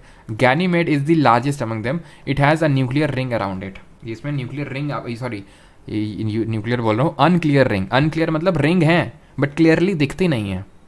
अब जब सैटर्न के बारे में रिंग बताऊंगा ना, तब वहाँ पे रिंग के बारे में बताऊंगा, रिंग किसकी क्या बनी होती है। और एक चीज़ कि एट प्रेजेंट जितना मेरा नॉलेज है कि इसमें 92 मून्स है, नॉट 79, और उसके साथ ये अभी टॉप पे है, ठीक है? अब पता नहीं कल को सैटर्न को मिल जाएंगे तो सैटर्न आ जाएगा, बट एट प्रेजेंट 92 मून्स हैं जुपिटर के। और लार्जेस्ट मतलब मोस्ट नंबर ऑफ सैटेलाइट हम बोल सकते हैं, नॉट लार्जेस्ट तो है ही इसके पास Ganymede, but most number of satellites हैं, ठीक है? किसके पास? अभी जुपिटर के पास। पहले जुपिटर होता था काफ़ी लंबे समय तक, फिर सैटर्न के बीच में मिल गई, आई थिंक 2018-19 के टाइम पे सैटर्न हो गया, फिर अभी फिर से जुपिटर हो गया, ठीक? अभी आते हैं सैटर्न पे। शनि इसको बोलते हैं हिंदी में। सेकंड लार्जेस्ट प्लैनेट है सोलर सिस्टम में। वो लार्जेस्ट सेकंड लार्जेस्ट छोड़ दो, अभी मैं जब ऑर्डर बताऊंगा अपने आप याद हो जाएगा। Has bright and concentric rings around it which are made up of tiny rocks and pieces of ice. Concentric ring का मतलब है विद कॉमन सेंटर। आप लोगों ने पढ़ा होगा है ना, कंसेंट्रिक सर्कल्स कॉमन सेंटर होता है जिनका। तो खैर ये इसमें रिंग्स देखने को मिलती है, वो इंपॉर्टेंट है। कंसेंट्रिक है कि नहीं वो इंपॉर्टेंट नहीं है, वो आपका मैथ्स का टॉपिक है। तो अभी ये रिंग्स किसकी बनी होती हैं? What are these rings made of? तो ये बनी होती हैं गैस, डस्ट, ठीक है? इन सब की बनी होती है हमारी रिंग्स। क्योंकि अगर हम नेबुला देखें तो नेबुला हमारा क्या था? Giant cloud of dust and gas in space. उसी से तो ये रिंग्स एक्चुअली में बनी है। तो ये भी गैस और डस्ट की ही बनी हुई है। ब्राइट है इसमें काफ़ी देखने को, which are made up of tiny rocks and pieces of ice, ठीक है? तो गैस, डस्ट, आइस, इन सब की बनी हुई है आपकी, ठीक है? Saturn can float on water because it has less density than water. Let me tell you, it is the least dense planet. It is the least dense planet in the entire solar system, यानी कि इसका घनत्व पूरे सौर मंडल में सबसे कम है। सबसे ज़्यादा किसका था? पृथ्वी का, अर्थ का। सबसे कम इसका है। अब हम ये क्यों बोल रहे हैं पानी में तैरने लगेगा? तो देखिए हाइपोथेटिकली अगर हम स्पीकिंग है, हाइपोथेटिकली मतलब रियल में तो पॉसिबल नहीं है इस सारे प्लैनेट को हम उठा के लाएं और पानी में डुबोएं, देखें कि कौन डूबता है ना? तो सैटर्न को अगर मान लेते हैं हाइपोथेटिकली स्पीकिंग, अगर सारे प्लैनेट को पानी में डाला जाए तो एकमात्र प्लैनेट जो पानी में तैरता रहेगा वो सिर्फ सैटर्न ही है। उसका रीज़न ये है, कोई चीज़ तैरती क्यों है? जब उसकी डेंसिटी कम होती है, उस लिक्विड के कंपैरिजन में अगर बात करें तो उसकी डेंसिटी कम है। वाटर की जो डेंसिटी होती है वो 1 ग्राम पर सेंटीमीटर क्यूब होती है, और उससे भी इसकी डेंसिटी आई थिंक 0.98 समथिंग कुछ है। तो ये फ्लोट करता रहता है, बाकी सारे प्लांट डूब जाएंगे। सबसे पहले कौन डूबेगा जरा बताइए कॉमेंट में। It has at least 82 moons and Titan is the largest among them. तो इसमें जो सैटर्न के पास जितने भी मून हैं उसमें से टाइटन सबसे लार्जेस्ट है, ठीक है। टाइटन सबसे लार्जेस्ट है सैटर्न में अगर हम बात कर रहे हैं उसकी, ठीक है। और क्या, हाँ, सबसे पहले हमारा अर्थ डूबेगा, ठीक है, क्योंकि वो सबसे डेंसेस्ट प्लैनेट है। Is that clear? अब ये तो हमारे दो हो गए गैस जाइंट्स, ठीक है। अब आते हैं आइस जाइंट्स पे। It has the third largest planetary radius and fourth largest planetary mass in the solar system. वो छोड़ दीजिए, अभी ग्रीनिश होता है कलर में, इसी वजह से इसको ग्रीन प्लैनेट बोलते हैं। ग्रीनिश इसलिए होता है बिकॉज यहाँ पे मेथेन गैस देखने को मिलती है, इस वजह से इसके एटमॉस्फेयर मेथेन देखने को मिलती है, इस वजह से ग्रीन प्लैनेट है। इसको विलियम हर्शल ने डिस्कवर किया था 1781 में। आइस जायंट बुलाया जाता है। The atmosphere of Uranus is compose of hydrogen helium primarily, but it also contains more water, ammonia और मेथेन भी ऐड कर लीजिएगा। Has coldest planetary atmosphere in the solar system. Rotates clockwise on its axis like Venus but unlike other planet. मैंने आपको बताया था दो ही planet है हमारे एंटायर सोलर सिस्टम में जिनके नाम है नस है, वीनस और यूरेनस, जो ईस्ट टू वेस्ट या फिर क्लॉकवाइज डायरेक्शन में रोटेट कर रहे हैं। बाकी सारे प्लैनेट काउंटर क्लॉकवाइज या फिर वेस्ट टू ईस्ट रोटेट कर रहे हैं। ऑल्सो इसको रोलिंग या फिर लॉप साइडेड प्लैनेट के नाम से भी जाना जाता है due to its huge tilt. Tilt का मतलब क्या है? टिल्ट का मतलब है झुका हुआ है, ठीक है। जैसे कि नज़र जो है ना, तेरी नज़र झुकी झुकी, वैसे ही इसका एक्सिस है झुका झुका। कितना झुका है? 90 डिग्री। वैसे तो 90 डिग्री से भी ज़्यादा झुका है तकरीबन, if I am not wrong 98 degree झुका हुआ है। ऐसा लगता है कि रोल कर रहा है, ऐसा लगता है कि ये प्लैनेट रोल कर रहा है। यहाँ पे आप देखिए, ये आप देख पा रहे होंगे यहाँ पे, ये इसकी एक्सिस कुछ इस तरह से, ऐसा लग रहा है कि वो जब घूम रहा है सन के अराउंड तो रोल कर रहा है, ठीक है। ये आप यहाँ पे देखिए, ये भी टिल्टेड है। अगर हम ऐसे देखें तो ये भी कुछ ना कुछ टिल्टेड है, ये भी कुछ टिल्टेड है, ठीक है। हमारी अर्थ भी टिल्टेड है, हम पढ़ेंगे 23.5 डिग्री हमारी अर्थ टिल्टेड है। अब कुछ लोगों का आंसर क्वेश्चन आता है कि सर टिल्टेड क्यों है, सीधी क्यों नहीं है? एग्जैक्टली तो किसी को नहीं पता, कोई बैठ के देख नहीं रहा था, लेकिन ये माना जाता है कि कोई एस्टेरॉयड इससे हिट किया और इसने इसका जो एक्सिस है उसको टिल्ट कर दिया। तो ये इनके जो एक्सिस टिल्टेड है उसका रीज़न ये हो सकता है, ठीक है, अगर आपसे पूछ ले। बट अर्थ का हमारा 23.5 डिग्री है। बाकी सारी चीज़ें हम लोग कल डिस्कस करेंगे कि अर्थ का कितना टिल्ट है, रोटेशन, रेवोल्यूशन, लैटिट्यूड, लॉन्गिट्यूड, ये सारी चीज़ें बड़ा मजा आएगा आपको पढ़ने में, बहुत मजा आएगा, ठीक है। तो 23.5 डिग्री है ये, ठीक है। ज्योग्राफी में आपको बता रहा हूँ कि आप एकदम, जिन लोगों का ज्योग्राफी से डर लगता है ना, एकदम प्यार हो जाएगा आपको ज्योग्राफी से, ठीक है। उसको आप भूल जाएंगे और आप ज्योग्राफी से प्यार करेंगे फिर। तो 23.5 डिग्री टिल्टेड है। उसी तरह हमारा ये 98 डिग्री टिल्टेड है। इसी वजह से इसको हम रोलिंग प्लैनेट बोलते हैं, बिकॉज ऐसा लगता है कि रोल कर रहा है अपनी एक्सिस पे। ये नेपच्यून लास्ट प्लैनेट है हमारा, farthest planet from the sun, ice giant है। एटमॉस्फेयर प्राइमरली हाइड्रोजन और हीलियम का बना हुआ है। ब्लूइश है कलर में due to the presence of methane. वो हमारा है ग्रीन, ठीक है, जो हमारा यूरेनस है। फोर्थ लार्जेस्ट प्लैनेट है and the third most massive, ये भी नहीं पढ़ना है। Discovered by Johan Galle and urban. अब गैल से मुझे एक चीज़ याद आई एंड दैट इज़, चलो अभी इसके बारे में बता देते हैं, उसके बाद आते हैं उस पर, नहीं तो फिर ये बीच में छूट जाएगा। Johann Galle and Urbain Le Verrier in 1846 the only planet in the solar system found by mathematical predictions के द्वारा इसको डिस्कवर किया गया। इसमें 14 सैटेलाइट है। फेमस इसका मून है ट्राइटन, ठीक है। तो बस याद रखिएगा टाइटन किसका है? सैटर्न का है, और ट्राइटन आपका है नेपच्यून का। इस दैट क्लियर? अब यहाँ तक किसी कोई डाउट हो तो पूछ लो। बाकी प्लूटो की अगर बात, चलो प्लूटो भी लगे हाथ बता देते हैं। प्लूटो ये planet no more a planet, ठीक है, it is no more a planet.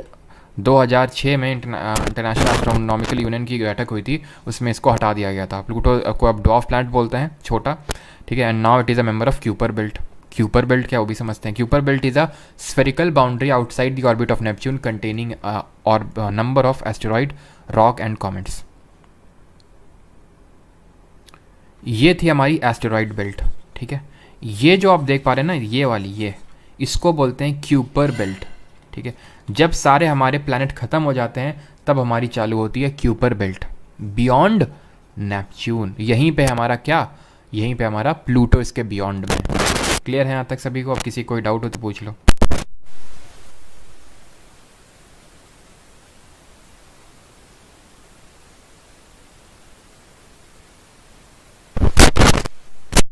चलिए किसी का कोई डाउट यहाँ तक? एक बार मैं देख लेता हूँ कुछ मिस तो नहीं हो गया यहाँ पे? सैटर्न में, सैटर्न के रिंग्स मिस हो गई थी, वही मैं बताना चाह रहा था। सैटर्न के रिंग्स ध्यान रखिएगा 1655 में, 1655 में, ठीक है। एक हमारे साइंटिस्ट हुए जिनका, या फिर जोग्राफिस्ट हुए जिनका नाम था हाइजेंस, ठीक है, HU, ध्यान देख लीजिएगा, आई थिंक स्पेलिंग यही होगी, हाइजेंस, ठीक है, हाइजेंस। और मतलब उन्होंने इसके रिंग्स को डिस्कवर किया, ठीक है, डिस्कवर। और इसके 20 साल बाद 1675 में एक हमारे थे कसीनी जी, कसीनी, इन्होंने जो, ये मैं आपको दिखाता हूँ, एक सेकंड रुकिएगा। ये आप रिंग्स देख पा रहे हैं, ये सैटर्न प्लैनेट है, इसमें रिंग्स के बीच में जो स्पेस है ना, ये ब्लैक ब्लैक ब्लैक कलर का, ये जो स्पेस में रिंग है, फिर इसको डिवीजन भी बोल सकते हैं, इसको इन्होंने डिस्कवर किया। इसी वजह से ये बोलते हैं जो गैप होता है ना, गैप बिटवीन रिंग्स, उसको कसीनी डिवीजन भी बोलते हैं, बिकॉज कसीनी जी ने उनको इन्वेंट किया था, फिर देखा था, ठीक है, गैप बिटवीन रिंग्स। क्लियर है ये चीज़? तो हाइजेंस ने 1655 में डिस्कवर किया रिंग्स को, 1675 में कसीनी जी ने जो गैप बिटवीन द रिंग्स है उसको किया, ठीक है। और यहाँ पे कुछ छूट तो नहीं रहा, एक बार देख लेते हैं। Uranus, okay, Neptune. और एक चीज़, हाँ, यूरेनस में ध्यान रखिएगा, it is the coldest planet, ठीक है, ये आपका कोल्डेस्ट है। नेपच्यून सबसे दूर है, ऐसे याद रखो, ऐसे याद रखो। मरकरी सबसे पास है, लेकिन वो सबसे गर्म नहीं है, उसके अगले वाला सबसे गर्म है, कौन? वीनस। नेपच्यून सबसे दूर है, लेकिन वो सबसे ठंडा नहीं, उसके पहले वाला जो सबसे है यूरेनस, वो सबसे ठंडा है, ठीक है। और कुछ यहाँ पे, चलिए अब मैं आपका डाउट एक बार ले लेता हूँ, फिर हम लोग क्वेश्चन इस पर बेस्ड करते हैं, ठीक है।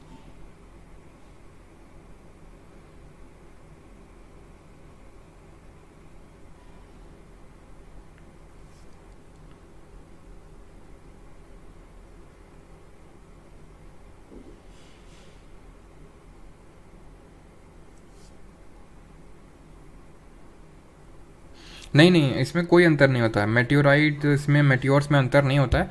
होता क्या, मेट्योराइड जब एस्टेरॉइड से टूटता है तो मेट्योराइड कहलाता है, जब अर्थ के एटमॉस्फेयर में आके वो जल जाता है, जिनको हम शूटिंग स्टार के नाम से जानते हैं, तो उसको मेट्योर बोल दिया जाता है, और कुछ अंतर नहीं है।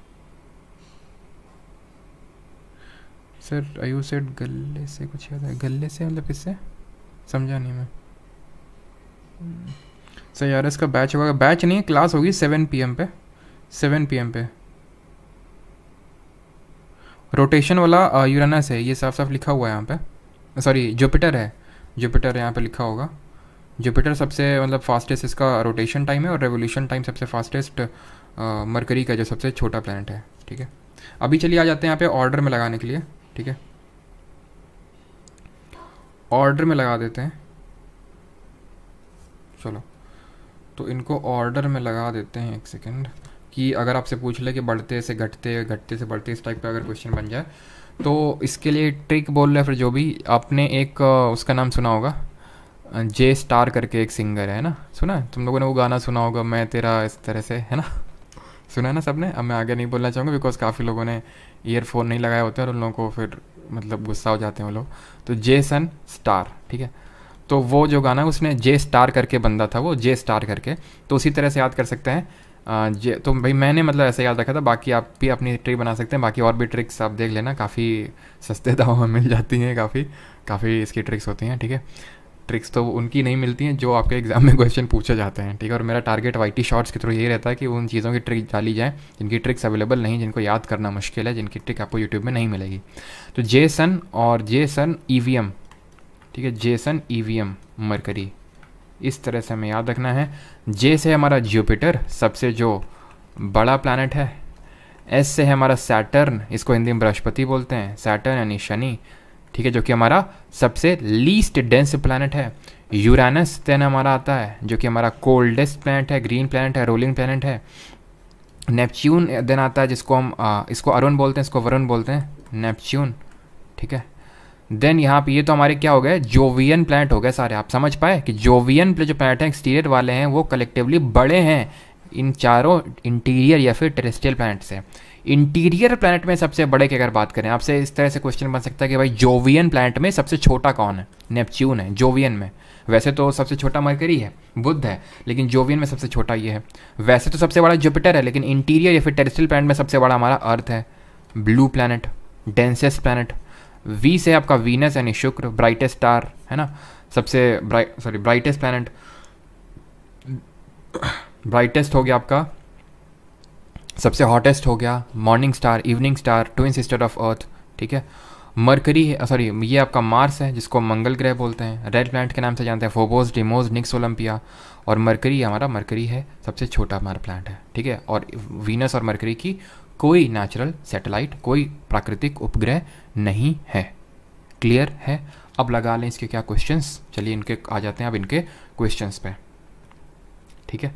और एक एक करके अब देखते हैं क्वेश्चंस जिसमें पूछे गए। चलिए, तो ये हमारा सोलर सिस्टम है जिसको हम पूरा पढ़ चुके हैं कि सन है और सारी चीज़ें हम लोग देख चुके हैं। अब क्वेश्चन है आपका पहला यहाँ पे, ये who among the following discovered the concept of expanding universe. किसने एक्सपैंडिंग यूनिवर्स का कॉन्सेप्ट दिया?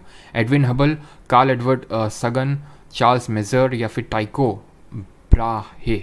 बताइए किसने दिया। मैंने आपको अगर याद हो आपको तो मैंने क्या बताया था, लेमाइटर और हबल टेलीस्कोप, हबल्स लॉ, याद आया कुछ? गैलेक्सीज जो है हमारी वो और दूर जा रही हैं और दूर जा रही हैं और दूर जा रही हैं, ठीक है। तो सही आंसर क्या होगा? सही आंसर होगा ऑप्शन नंबर ए, एडविन हबल। ठीक, आगे बढ़ें। अगला क्वेश्चन है, which of the following is the part of celestial object. इनमें से सेलेस्टियल ऑब्जेक्ट का कौन सा हिस्सा है, ठीक है, कौन हिस्सा है निम्नलिखित में से खगोलीय पिंड का? सितारे, ग्रह, चंद्रमा। तो इसका आंसर क्या होगा? सभी हैं हमारे, सभी हैं। इनमें से ल्यूमिनस और नॉन ल्यूमिनस की बात करें तो स्टार ल्यूमिनस है, ठीक है, और प्लैनेट और मून हमारे नॉन ल्यूमिनस है। Third, which of the following statement regarding the moon is correct. चंद्रमा के संबंध में कौन सा यहाँ पे सही है? CPO 2022 में क्वेश्चन पूछा गया। ये अभी नहीं करना है, ठीक है, ये नहीं करना है। जब मैं आपको इक्लिप्स पढ़ाऊंगा, ठीक है, ल्यूनर इक्लिप्स, सोलर इक्लिप्स, तब वहाँ पे फुल मून, न्यू मून, ये सब देखेंगे। Question number 4, Vinod talks about the only planet with liquid water on the surface, which of the following planet is he talking about. तो एकमात्र प्लैनेट जहाँ पे लिक्विड वाटर देखने को मिलेगा, अर्थ, वीनस, मार्स या फिर सैटर्न। आंसर क्या होगा? आंसर सिंपल सा हमारा अर्थ होगा, ठीक है। अब इस तरह से दे देता है, मतलब काफ़ी आसान क्वेश्चन होते हैं ये। जैसे CGL 2023 में वो पॉलिटी वाला क्वेश्चन नहीं पूछा गया था कि मतलब एक कोई नाम दे दिया था, तो सिनेमा हॉल में ये मूवी देखने गए, फिर उन्होंने देखा कि उनकी मेड बगल में बैठी है, तो बताओ कौन सा, मतलब उन्होंने उनको बाहर जाने के लिए बोल दिया, तो बताओ किस कौन से राइट से उनको प्रोटेक्शन मिलेगा उनकी मेड को। तो मतलब लंबे चौड़े से होते हैं लेकिन बेसिक से होते हैं एकदम, ठीक है। जैसे विनोद ने बोला ये वो है, एकदम बेसिक से क्वेश्चन हो, ठीक। 5th, which planet in the solar system is considered as earth की ट्विन। सौर मंडल में किस ग्रह को पृथ्वी का जुड़वा ग्रह माना जाता है? मरकरी, सैटर्न, नेपच्यून या फिर वीनस। ये बोलते हैं वीनस को ब्राइटेस्ट, ठीक है, ब्राइटेस्ट है हमारा, हॉटेस्ट है, विद नो सैटेलाइट, ठीक है, and twin sister of earth. 6th, which of the following is at times not considered to be a planet. निम्नलिखित में से किसे कभी कभी ग्रह नहीं माना जाता है? जुपिटर, मार्स, प्लूटो या फिर सैटर्न। तो ग्रह किसको नहीं माना जाता है? प्लूटो का नहीं माना जाता। ऑप्शन नंबर सी यहाँ पे सही आंसर होगा, ठीक है। प्लूटो हमारा एक ड्वार्फ प्लैनेट है, 2006 में इंटरनेशनल एस्ट्रोनॉमिकल यूनियन ने इसको हटा दिया था प्लैनेट के लिए से। 7th, in early 1610 who discovered with his newly invented telescope that Jupiter has 4 moons. तो न्यूली अपने इन्वेंटेड नया उनका टेलीस्कोप आया था और उन्होंने बताया था कि 4 हैं, और 4 कौन से बताए थे इन्होंने?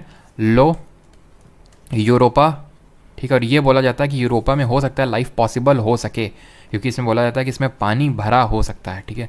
गैनीमेड और कलिस्टो, ये हमारे 4 प्लैनेट को इन्होंने किया, and he was none other than Galileo Galilei, ठीक है। 8th नंबर है, who was the first to accurately describe the rings of Saturn as disc around the planet. किसने एक्यूरेटली बोला कि ये रिंग्स हैं सैटर्न के अराउंड, ये डिस्क में? युकावा, गैलीली, ह्यूजेंस या फिर कसीनी? बताइए। तो गैलीलियो जी ने मतलब चलते सर यूरोपा में, हाँ चलते हैं, अभी क्लास खत्म होने दे फिर चलते हैं दोनों लोग, ठीक है। तो गैलीलियो गैलीलाई, और रेडी करो, ठीक है, और ध्यान रखना थोड़ा खाना वाना ले लेना, ठीक है, थोड़ा टाइम लग जाएगा वहाँ पहुँचने में। तो गैलीलियो गैलीलाई की अगर बात करें, उन्होंने कोशिश तो करी, लेकिन 1655 यहाँ पे स्पेसिफिकली इसने दे दिया है, और एक्चुअल में देखा जाए तो हाइजिन्स जी ने रिंग्स वो करी थी, हाइजिन्स जी ने, ठीक है। कसीनी जी ने क्या किया था 1675 में? कसीनी डिवीजन, यानी जो डिवीजन है, जो गैप है बिटवीन द रिंग्स, उसको किया था। And let me tell you, ये भी पूछा गया CGL 2022 में, और एक और एग्जाम में आई थिंक रिसेंट में CPO में पूछा गया था, ये पिछला वाला जो हुआ था, ठीक है। अगले पे आते हैं 9th, with scientist thought of the concept of steady state of the universe. तो स्टेडी स्टेट थ्योरी किसने दी थी, ये आपसे पूछ रहा है। फ्रेड हॉयल, हेरोल्ड जेफरी, पीट साइमन लैपलेस या फिर एडविन हबल। आप यहाँ पे इस क्वेश्चन को एलिमिनेशन से भी कर सकते हैं, आराम से एलिमिनेशन से हो सकता है, जरा करिए इसको। एडविन हबल, हबल्स टेलीस्कोप, याद है आपको? एडविन हबल, हबल जी ने क्या बताया था, अभी हमने देखा था, हबल जी ने बोला था कि हमारा यूनिवर्स जो है कॉन्टिन्यूसली एक्सपैंड कर रहा है, ठीक है। लैप्लेस जी ने क्या दिया था, इन्होंने सोलर सिस्टम किस तरह से हमारा बना, उसमें जो इमैनुअल कांत ने दी जो थ्योरी दी थी, नेबुलर थ्योरी, तो हम नेबुलर लैप्लेस थ्योरी बोल देते हैं, ठीक है। तो नेबुलर जो थ्योरी है वो हमारे किसने दी थी कि भाई एक नेबुला था वो एक्सप्लोड हुआ, किसने बोला, सॉरी एक्सप्लोड हुआ मतलब नहीं, वो एकदम घूमना चालू किया, वो बोला था एडविन हबल जी ने, सॉरी क्या बोल रहा हूँ मैं, अरे इमैनुअल कांत ने बोला, और उस पर फिर मॉडिफिकेशन किया लैप्लेस ने। तो ये दो तो हो नहीं सकते हैं, स्टेडी स्टेट थ्योरी इन्होंने तो दी नहीं है, इनका नाम अभी हमने पढ़ा नहीं है, आंसर होगा फ्रेड हॉयल।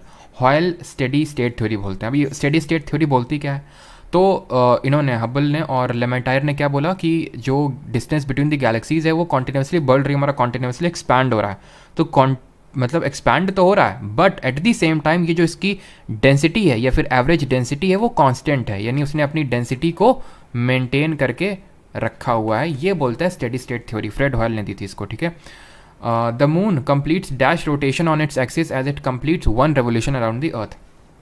चंद्रमा पृथ्वी के चारों ओर एक चक्कर पूरा करते समय अपनी धुरी पर कितना घूर्णन पूरा करता है, 3, 2, 1 या फिर 4? सही आंसर क्या होगा?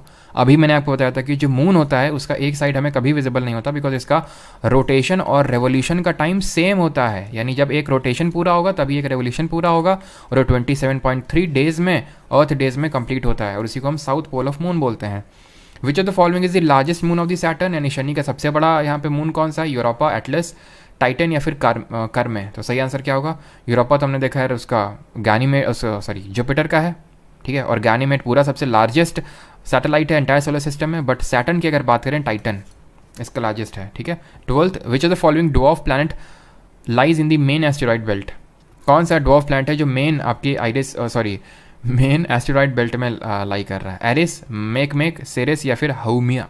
सही आंसर होगा यहाँ पे ऑप्शन नंबर सी, सिरस, जो मेन एस्टेरॉइड बेल्ट में आपका लाई करता है ड्वार्फ प्लैनेट है सिरस। अब ये सर ये हमें सर सारे प्लैनेट याद करवा दीजिए, क्या हमें याद करने पड़ेंगे क्या?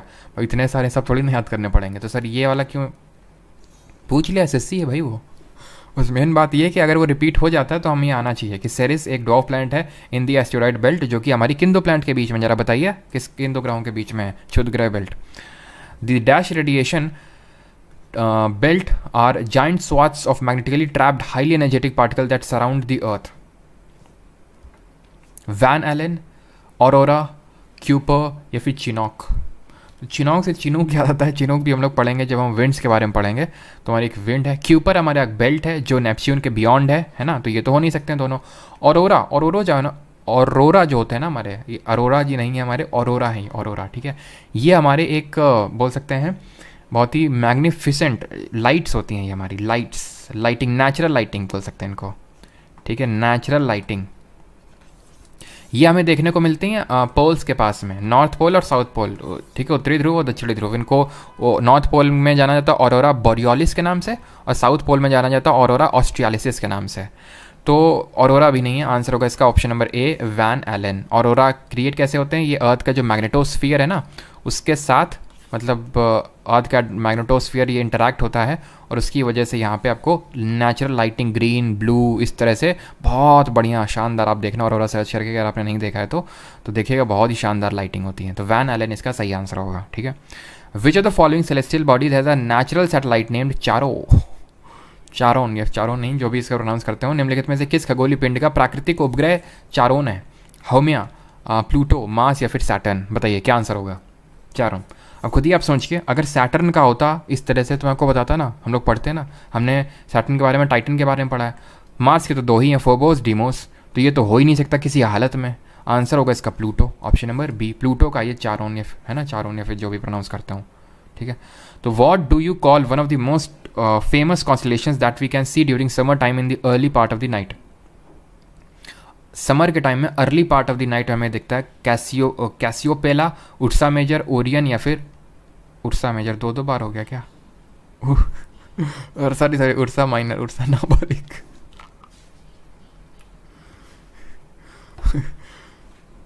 ये कुछ ज़्यादा ही गलत एक्सप्लेनेशन हो गया ना। चलो, what do you call one of the most famous constellations that we can see during summer time in the early part of the night? तो सही आंसर इसका क्या होगा? सही आंसर इसका होगा उर्सा मेजर। बाकी यहाँ पे सिमिलर और कंट्रास्टिंग ऑप्शन वाली भी आप ट्रिक लगा सकते हैं, ठीक है। उर्सा मेजर जिसको कि हम सप्तऋषि के नाम से भी जानते हैं, ठीक है। सप्तऋषि कॉन्स्टलेशन क्या होते हैं? ग्रुप ऑफ स्टार होते हैं हमारे, ठीक है। ग्रुप ऑफ स्टार को हम कॉन्स्टलेशन बोलते हैं। और जो ओरियन हमारा है, इसमें ओरियन में सबसे ब्राइटेस्ट कौन सा है? रिगेल, ठीक है। Which of the following is the windiest planet in the solar system? निम्नलिखित में से कौन सा सौरमंडल का सबसे तेज हवा वाला ग्रह? बहुत तेज हवा चलती है यहाँ पे। नेपच्यून, यूरेनस, सैटर्न या फिर मार्स? बहुत तेज हवा चलती, ठंडी ठंडी हवाएं। कहाँ पे? ऑप्शन नंबर, गेस करिए, हमको हिंट दूँ थोड़ा सा। ये यहाँ पे आपको मेथेन गैस देखने को मिलती है, ठीक है। और आंसर ऑप्शन नंबर ए, नेपच्यून, ठीक है। सबसे जो हमारा फार्देस्ट प्लैनेट है वो है सबसे हमारा windiest planet of the solar system. तो इस फैक्ट को ऐड करेंगे नेपच्यून वाले सेक्शन में जो नोट्स बना रहे हैं वो, ठीक है। 17th आफ्टर, ये नहीं करना है फुल मून न्यू मून, अभी मैंने आपको बताया, ये हम लोग इक्लिप्स वाले चैप्टर में करेंगे। इक्लिप्स हो गया, टाइड्स हो गई, हम एक साथ करेंगे। In which of the following periods is the meteor shower named Quadrantids generally visible from Earth? Meteor shower यानी बहुत सारे मेटियोर एकदम भर भर के आते हैं और एकदम ग्लोइंग करके हमें दिखते हैं स्टार, मतलब स्काई में। ये अगस्त, सितंबर, अक्टूबर, नवंबर, मई, जून या फिर दिसंबर, जनवरी। तो ये सर्दियों का टाइम होता है, दिसंबर जनवरी के टाइम पे। ये जो आपके मेटियोर शावर होता है ना, क्वाड्रेंटिट्स। एक दूसरा और होता है, आई थिंक आगे होगा क्वेश्चन, है देखो, लिरिट्स होता है आपका एक मेटियोर शावर, लिरिट्स। ये गर्मियों में दिखता है, ये गर्मियों में दिखता है, तो ये तो हो नहीं सकता है, ठीक है। बी सीन फ्रॉम अर्थ। अब जब मैं गर्मी और सर्दी बोलता हूँ ना, तो ऑस्ट्रेलिया वालों के लिए अलग सेंस हो जाएगा इसका, बिकॉज जब हमारे यहाँ गर्मी होती है तो ऑस्ट्रेलिया में सर्दी होती है, जब ऑस्ट्रेलिया में गर्मी होती है तो हमारे यहाँ सर्दी होती है। तो बट हम यहाँ पे नॉर्दर्न हेमिस्फीयर के पर्सपेक्टिव से बात कर रहे हैं। और क्यों बात कर रहे हैं ये सारी चीज़ें, हम जब रोटेशन रेवोल्यूशन पढ़ेंगे तब आपको पता चलेगा क्यों जब हमारे यहाँ सर्दी पड़ती है तो ऑस्ट्रेलिया के जंगलों में आग लग रही होती है, क्यों जब हमारे यहाँ लोग पूरे कपड़े यहाँ पे पहन के रजाई में घुसे होते हैं तो क्यों ऑस्ट्रेलिया में लोग बीच में। खैर चलो वहीं पे फुल स्टॉप करते हैं। तो आंसर इसका होगा ऑप्शन नंबर ए, अप्रैल, ठीक है। अप्रैल यहाँ पे सही आंसर होगा। लिरिट्स अप्रैल में और क्वाड्रेंटिट्स दिसंबर जनवरी के टाइम पे।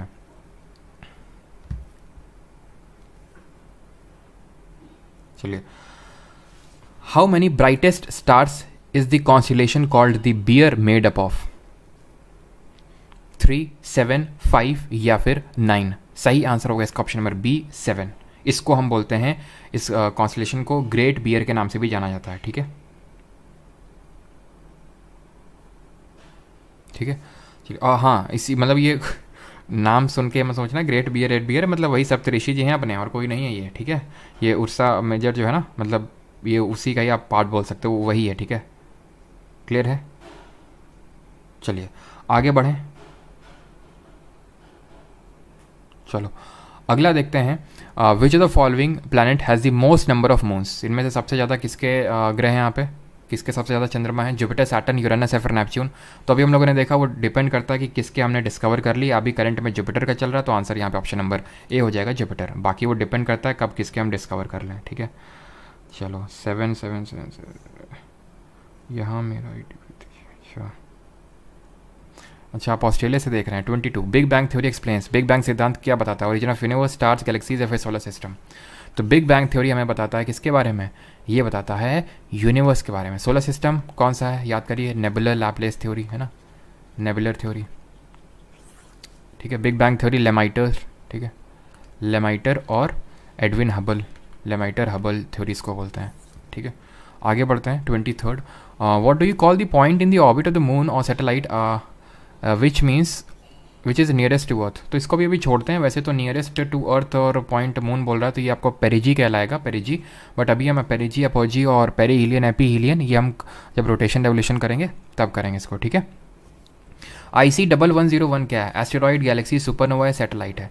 तो जब भी इस तरह के नाम आपको दिख जाए ना, IC1101 कोई कोड टाइप हो, तो ये एस्टेरॉइड, अगर आपको ना समझ में सीधे एस्टेरॉइड मारना, ठीक है। अगर कभी भी पूछ ले, ये होता क्या, कभी हम करंट में न्यूज़ में आ जाते हैं कि जैसे कि डिस्कवर हो जाता है कि हमने एक एस्टेरॉइड डिस्कवर कर लिया।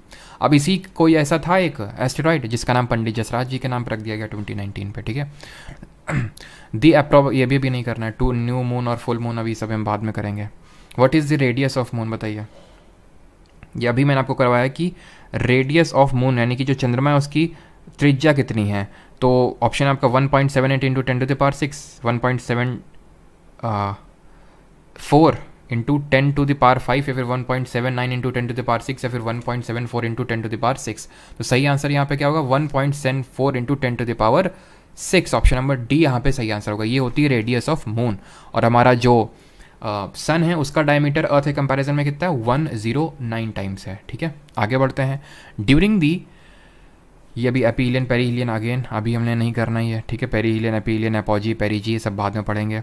Which planet is made up of thick white and yellowish clouds of sulphuric acid, कौन सा ग्रह सल्फ्यूरिक एसिड के घने सफ़ेद और पीले बादलों से बना है? मार्स, यूरेनस, नेपच्यून या फिर वीनस। तो अभी मैंने आपको बताया था कि वीनस हमारा सबसे गर्म ग्रह है। क्यों? क्योंकि वहाँ पर thick clouds of H2SO4 and CO2 gas देखने को मिलते हैं जो हीट को ट्रैप कर लेते हैं बहुत तेज़ी के साथ। अगला क्वेश्चन है 29 number, the process that moves elevates. ये सर अभी नहीं करना है आपको। ठीक है, ये एकदम ही out of the box question, इसका कोई लेना देना नहीं है सोलर सिस्टम से। वैसे इसको बोलते हैं मूव्स एलिवेट्स और बिल्ड्स अ पोर्शन, तो इसको हम डायस्ट्रोफिज्म बोलते हैं वैसे तो। ठीक है, जो मेंस वाले हैं वो कर लें, बाकी जो CGL 24 वाले वो अभी बिल्कुल भी इसको मत देखना। वैसे अभी करेंगे यार, ज्योग्राफी में ही करेंगे अभी, लेकिन अगर आपने इसके बारे में थोड़ा बहुत पढ़ा है तो इसका आंसर डायस्ट्रोफिज्म होगा। डेन्यूडेशन होता है जब कोई चीज़ों का क्षरण होता है, इरोजन होता है। ठीक है, ये PY की सीरीज़ हम लोग कर चुके हैं, और PY की सीरीज़ के रिविजन सेशंस आज से 7 PM पे स्टार्ट हो रहे हैं। टाइट्स भी अभी हम लोगों ने नहीं पढ़ा है। ठीक है, the bodies glowing in the night sky are known as, रात्रि के आकाश में चमकने वाले पिंडों को क्या कहा जाता है? सेलेस्टियल बॉडीज, एस्टेरॉइड, प्लैनेटेरियम या फिर मेट्योराइट?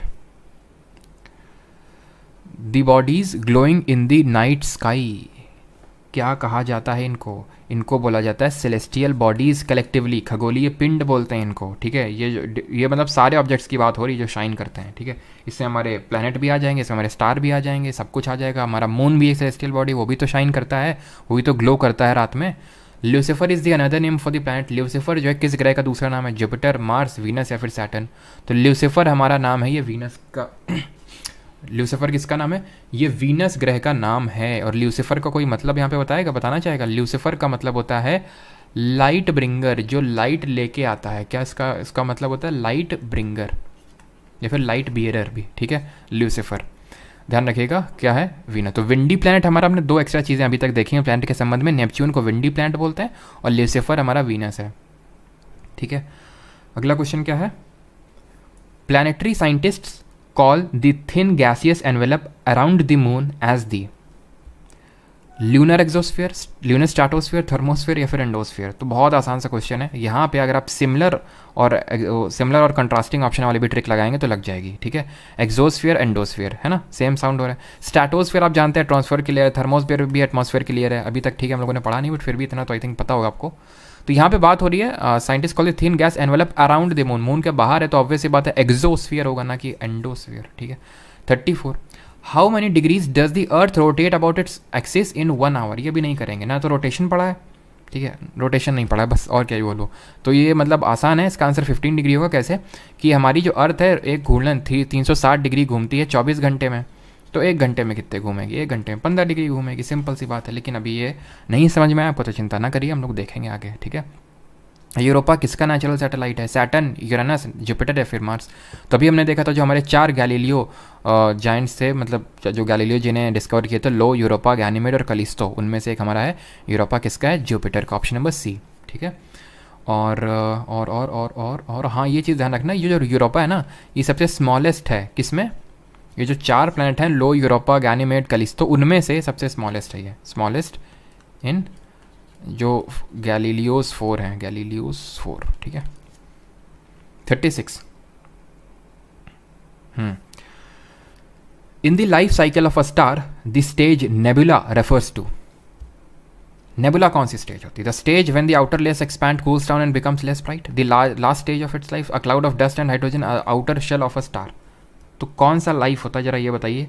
ये होता है आपका अ cloud of dust and hydrogen, उसको हम बोलते हैं नेबुला। ठीक है, और ये फिर नेबुला जो है घूमता है इस तरह से। ये जो नेबुला लैप्लेस थ्योरी अगर आपको याद हो, जो हम अभी डिस्कस कर रहे थे, इमैनुअल कांत ने सबसे पहले रखी थी, तो उसी के अराउंड की नेबुला जब घूमा था तब हमारे जो है सन और ये हमारे जो 8 प्लैनेट हैं वो डेवलप हुए। ठीक है, बस 2-3 क्वेश्चन और हैं और फिर हमारा सेशन होता है खत्म यहाँ पे। विच of the following planet is not a Jovian planet? निम्नलिखित में से कौन सा ग्रह एक उल्लासपूर्ण ग्रह नहीं है? एक्चुअल में ये हिंदी में गलत लिखा हुआ है, जोवियन का मतलब एक तरह खुश होता है, तो उसी से यहाँ पे कर दिया गया। बट जितना मुझे समझ आता है कि इसको हिंदी में उल्लासपूर्ण तो नहीं बोलते होंगे। नहीं, जो बाहरी ग्रह है इनमें से कौन सा आप ये कर लो, बाह ग्रह। ठीक है, बाहरी ग्रह कौन सा नहीं है? तो ये सारे हमारे जेसन। ठीक है, मार्स इंटीरियर प्लैनेट है। ठीक है, चलिए आगे बढ़ते हैं। 38 बेलीज बीट्स कितना है और क्वेश्चन, बस 2 क्वेश्चन और बचा हुआ है। Baily's beads can be observe during occultation of Jupiter, partial solar eclipse, lunar eclipse या फिर टोटल सोलर इक्लिप्स। तो अभी हम लोग ने वैसे सोलर इक्लिप्स पढ़ा नहीं है, बट फिर भी इसको देख लीजिए। टोटल सोलर इक्लिप्स जब होता है तब हमें बेलीज बीट देखने को मिलती है। होता क्या है, जब सोलर इक्लिप्स पढ़ाऊंगा तब देखने को मिलेगा यहाँ पे ऐसा बीट से, मतलब होता क्या ना इसमें टोटल सोलर इक्लिप्स में जो हमारा मून है वो पूरी तरह से सन से आने वाली सनलाइट को ब्लॉक कर लेता है पूरी तरह से, और इस तरह से हमें एक डायमंड रिंग टाइप देखने को मिलती है, ठीक है, इस तरह से। तो अभी हम देखेंगे किस तरह से उसको हम बेलीज बीट वगैरह वो है होता है, ठीक है। तो अभी के लिए याद कर लो Baily's bead total solar eclipse. The weight of the object on the moon is equal to dash of its weight on the अर्थ। चंद्रमा पर किसी वस्तु का भार पृथ्वी पर उसके भार के डैश के बराबर होता है, 1/10, 1/6, 1/8 या फिर 1/4। जब हम फिजिक्स पढ़ेंगे तो वहाँ देखेंगे जो वेट होता है जिसकी ऐसा यूनिट न्यूटन होती है, वो mass into acceleration due to gravity होता है। एंड बिकॉज ये तो ग्रेविटी हमारी 9.8 मीटर पर सेकेंड स्क्वायर होती है अर्थ में, बट यही हो जाती है G/6 जाके कहाँ पे, ये हो जाती है जाके कहाँ पे, अर्थ में, मतलब सॉरी मून में। तो इसी वजह से जो वेट है वो भी आपका 1/6 हो जाएगा, ऑप्शन नंबर बी 1/6। अब यहाँ पे क्वेश्चन तो पता है मैं क्यों रुका, पॉज लिया कि क्वेश्चन जो अगर ये पहले मैंने देखा होता इस क्वेश्चन को तो ये क्वेश्चन को मैं चेंज कर दिया होता, और अगर मैंने इस क्वेश्चन को चेंज कर दिया होता ना तो तुम में से 99.99% लोग उसका आंसर गलत बताते हैं। बस मैं एक शब्द को मुझे चेंज करना था, और वो अभी मैं तुम्हें बताऊंगा नहीं, वो मैं फिज़िक्स में ये काम करूंगा मैं, ठीक है, जब फिज़िक्स में ये पढ़ाऊंगा ग्रेविटी के बारे में तब। 40th पे आते हैं। हाँ, what is the periodicity of Halley's comet. तो पीरियोडिसिटी कितनी है इसकी, ठीक है। पीरियोडिसिटी का मतलब होता है हेलीज कॉमेट कब कब रिटर्न करता है, कितने साल बाद रिटर्न करता है। 30 से 31 साल में रिटर्न करता है, 45 से 46 साल, या फिर 85 से 86, या फिर आपका 75 से 76 साल बाद। तो ये आपका रफली 76 साल बाद लौटता ही है। कॉमेट जो होता है ना, हमें कॉमेट काफ़ी ब्राइट कॉमेट होता है, 76 साल बाद देखने को मिलता है, 75 से 76 साल। पिछली बार जो देखा गया था लास्ट टाइम, ये जो हेलीज कॉमेट है जब आप पैदा नहीं हुए थे तब देखा गया था, और अगला वाला तब देखा जाएगा जब आप रहेंगे नहीं, मोस्ट प्रोबेबली, ठीक है। जो नेक्स्ट वाला है वो रफली देखा जाएगा 2061 में, रहेंगे कि बुढ़े हो चुके होंगे तब तक, है ना। 2023 चल रहा है, तो 23, 7 और 31, 38 है ना, 38 साल बाद। तो अभी आपकी एज अज्यूम कर लेते हैं 22 साल, है ना, 38, बुढ़े हो चुके होंगे, हो सकता है हो ही ना इस दुनिया पे, है ना, और या होंगे भी तो काफ़ी बुढ़े हो चुके होंगे। तो ऑप्शन नंबर डी यहाँ पे सही आंसर होगा, ठीक है। अगले क्वेश्चन पे आते हैं 41। ओहो, है ही नहीं, ठीक है, देख रहा हूँ, मैंने बोला था 2-3 क्वेश्चन, ठीक है, जो मैं बोलता हूँ वो ट्रू होता है फिर, है ना। चलो, तो अभी आप ये बताइए कि सभी को सोलर सिस्टम सभी से अच्छे से समझ आ गया कि नहीं। बच्चे देखेंगे तुम्हारे, पहले शादी करो, है ना, पहले तो नौकरी लो, फिर शादी और बच्चे के बारे में सोचो। अभी तो फोकस आना चाहिए जॉब पे, है ना।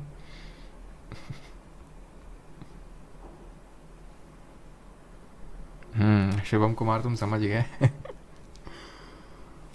लेकिन अभी इन लोगों को बताना मत, ठीक है।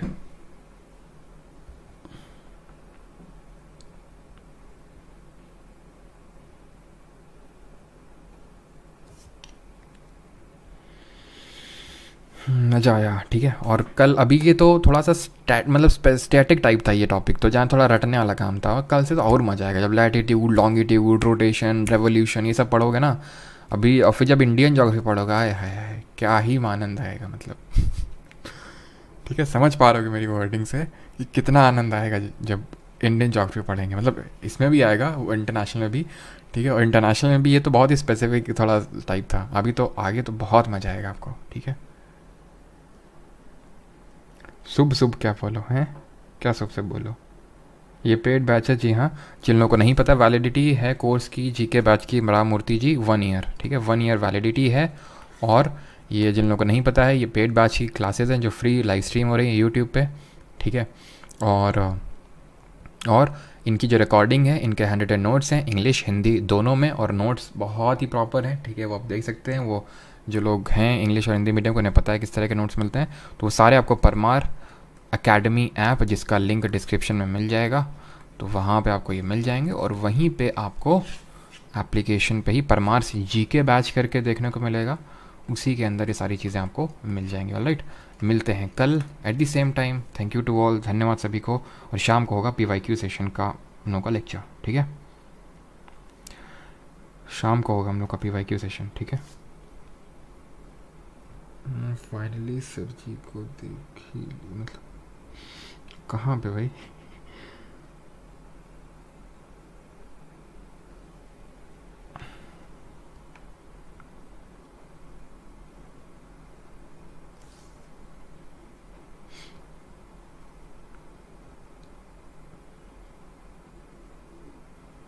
मिड नाइट कैफ़े गुस्साने की ज़रूरत नहीं है, हटा नहीं दिया, वो पेड बैचेस क्लासेस हैं, ठीक है? तो गुस्साने की ज़रूरत नहीं है, गुस्से पे काबू रखो अपने। चलो मिलते हैं कल, धन्यवाद।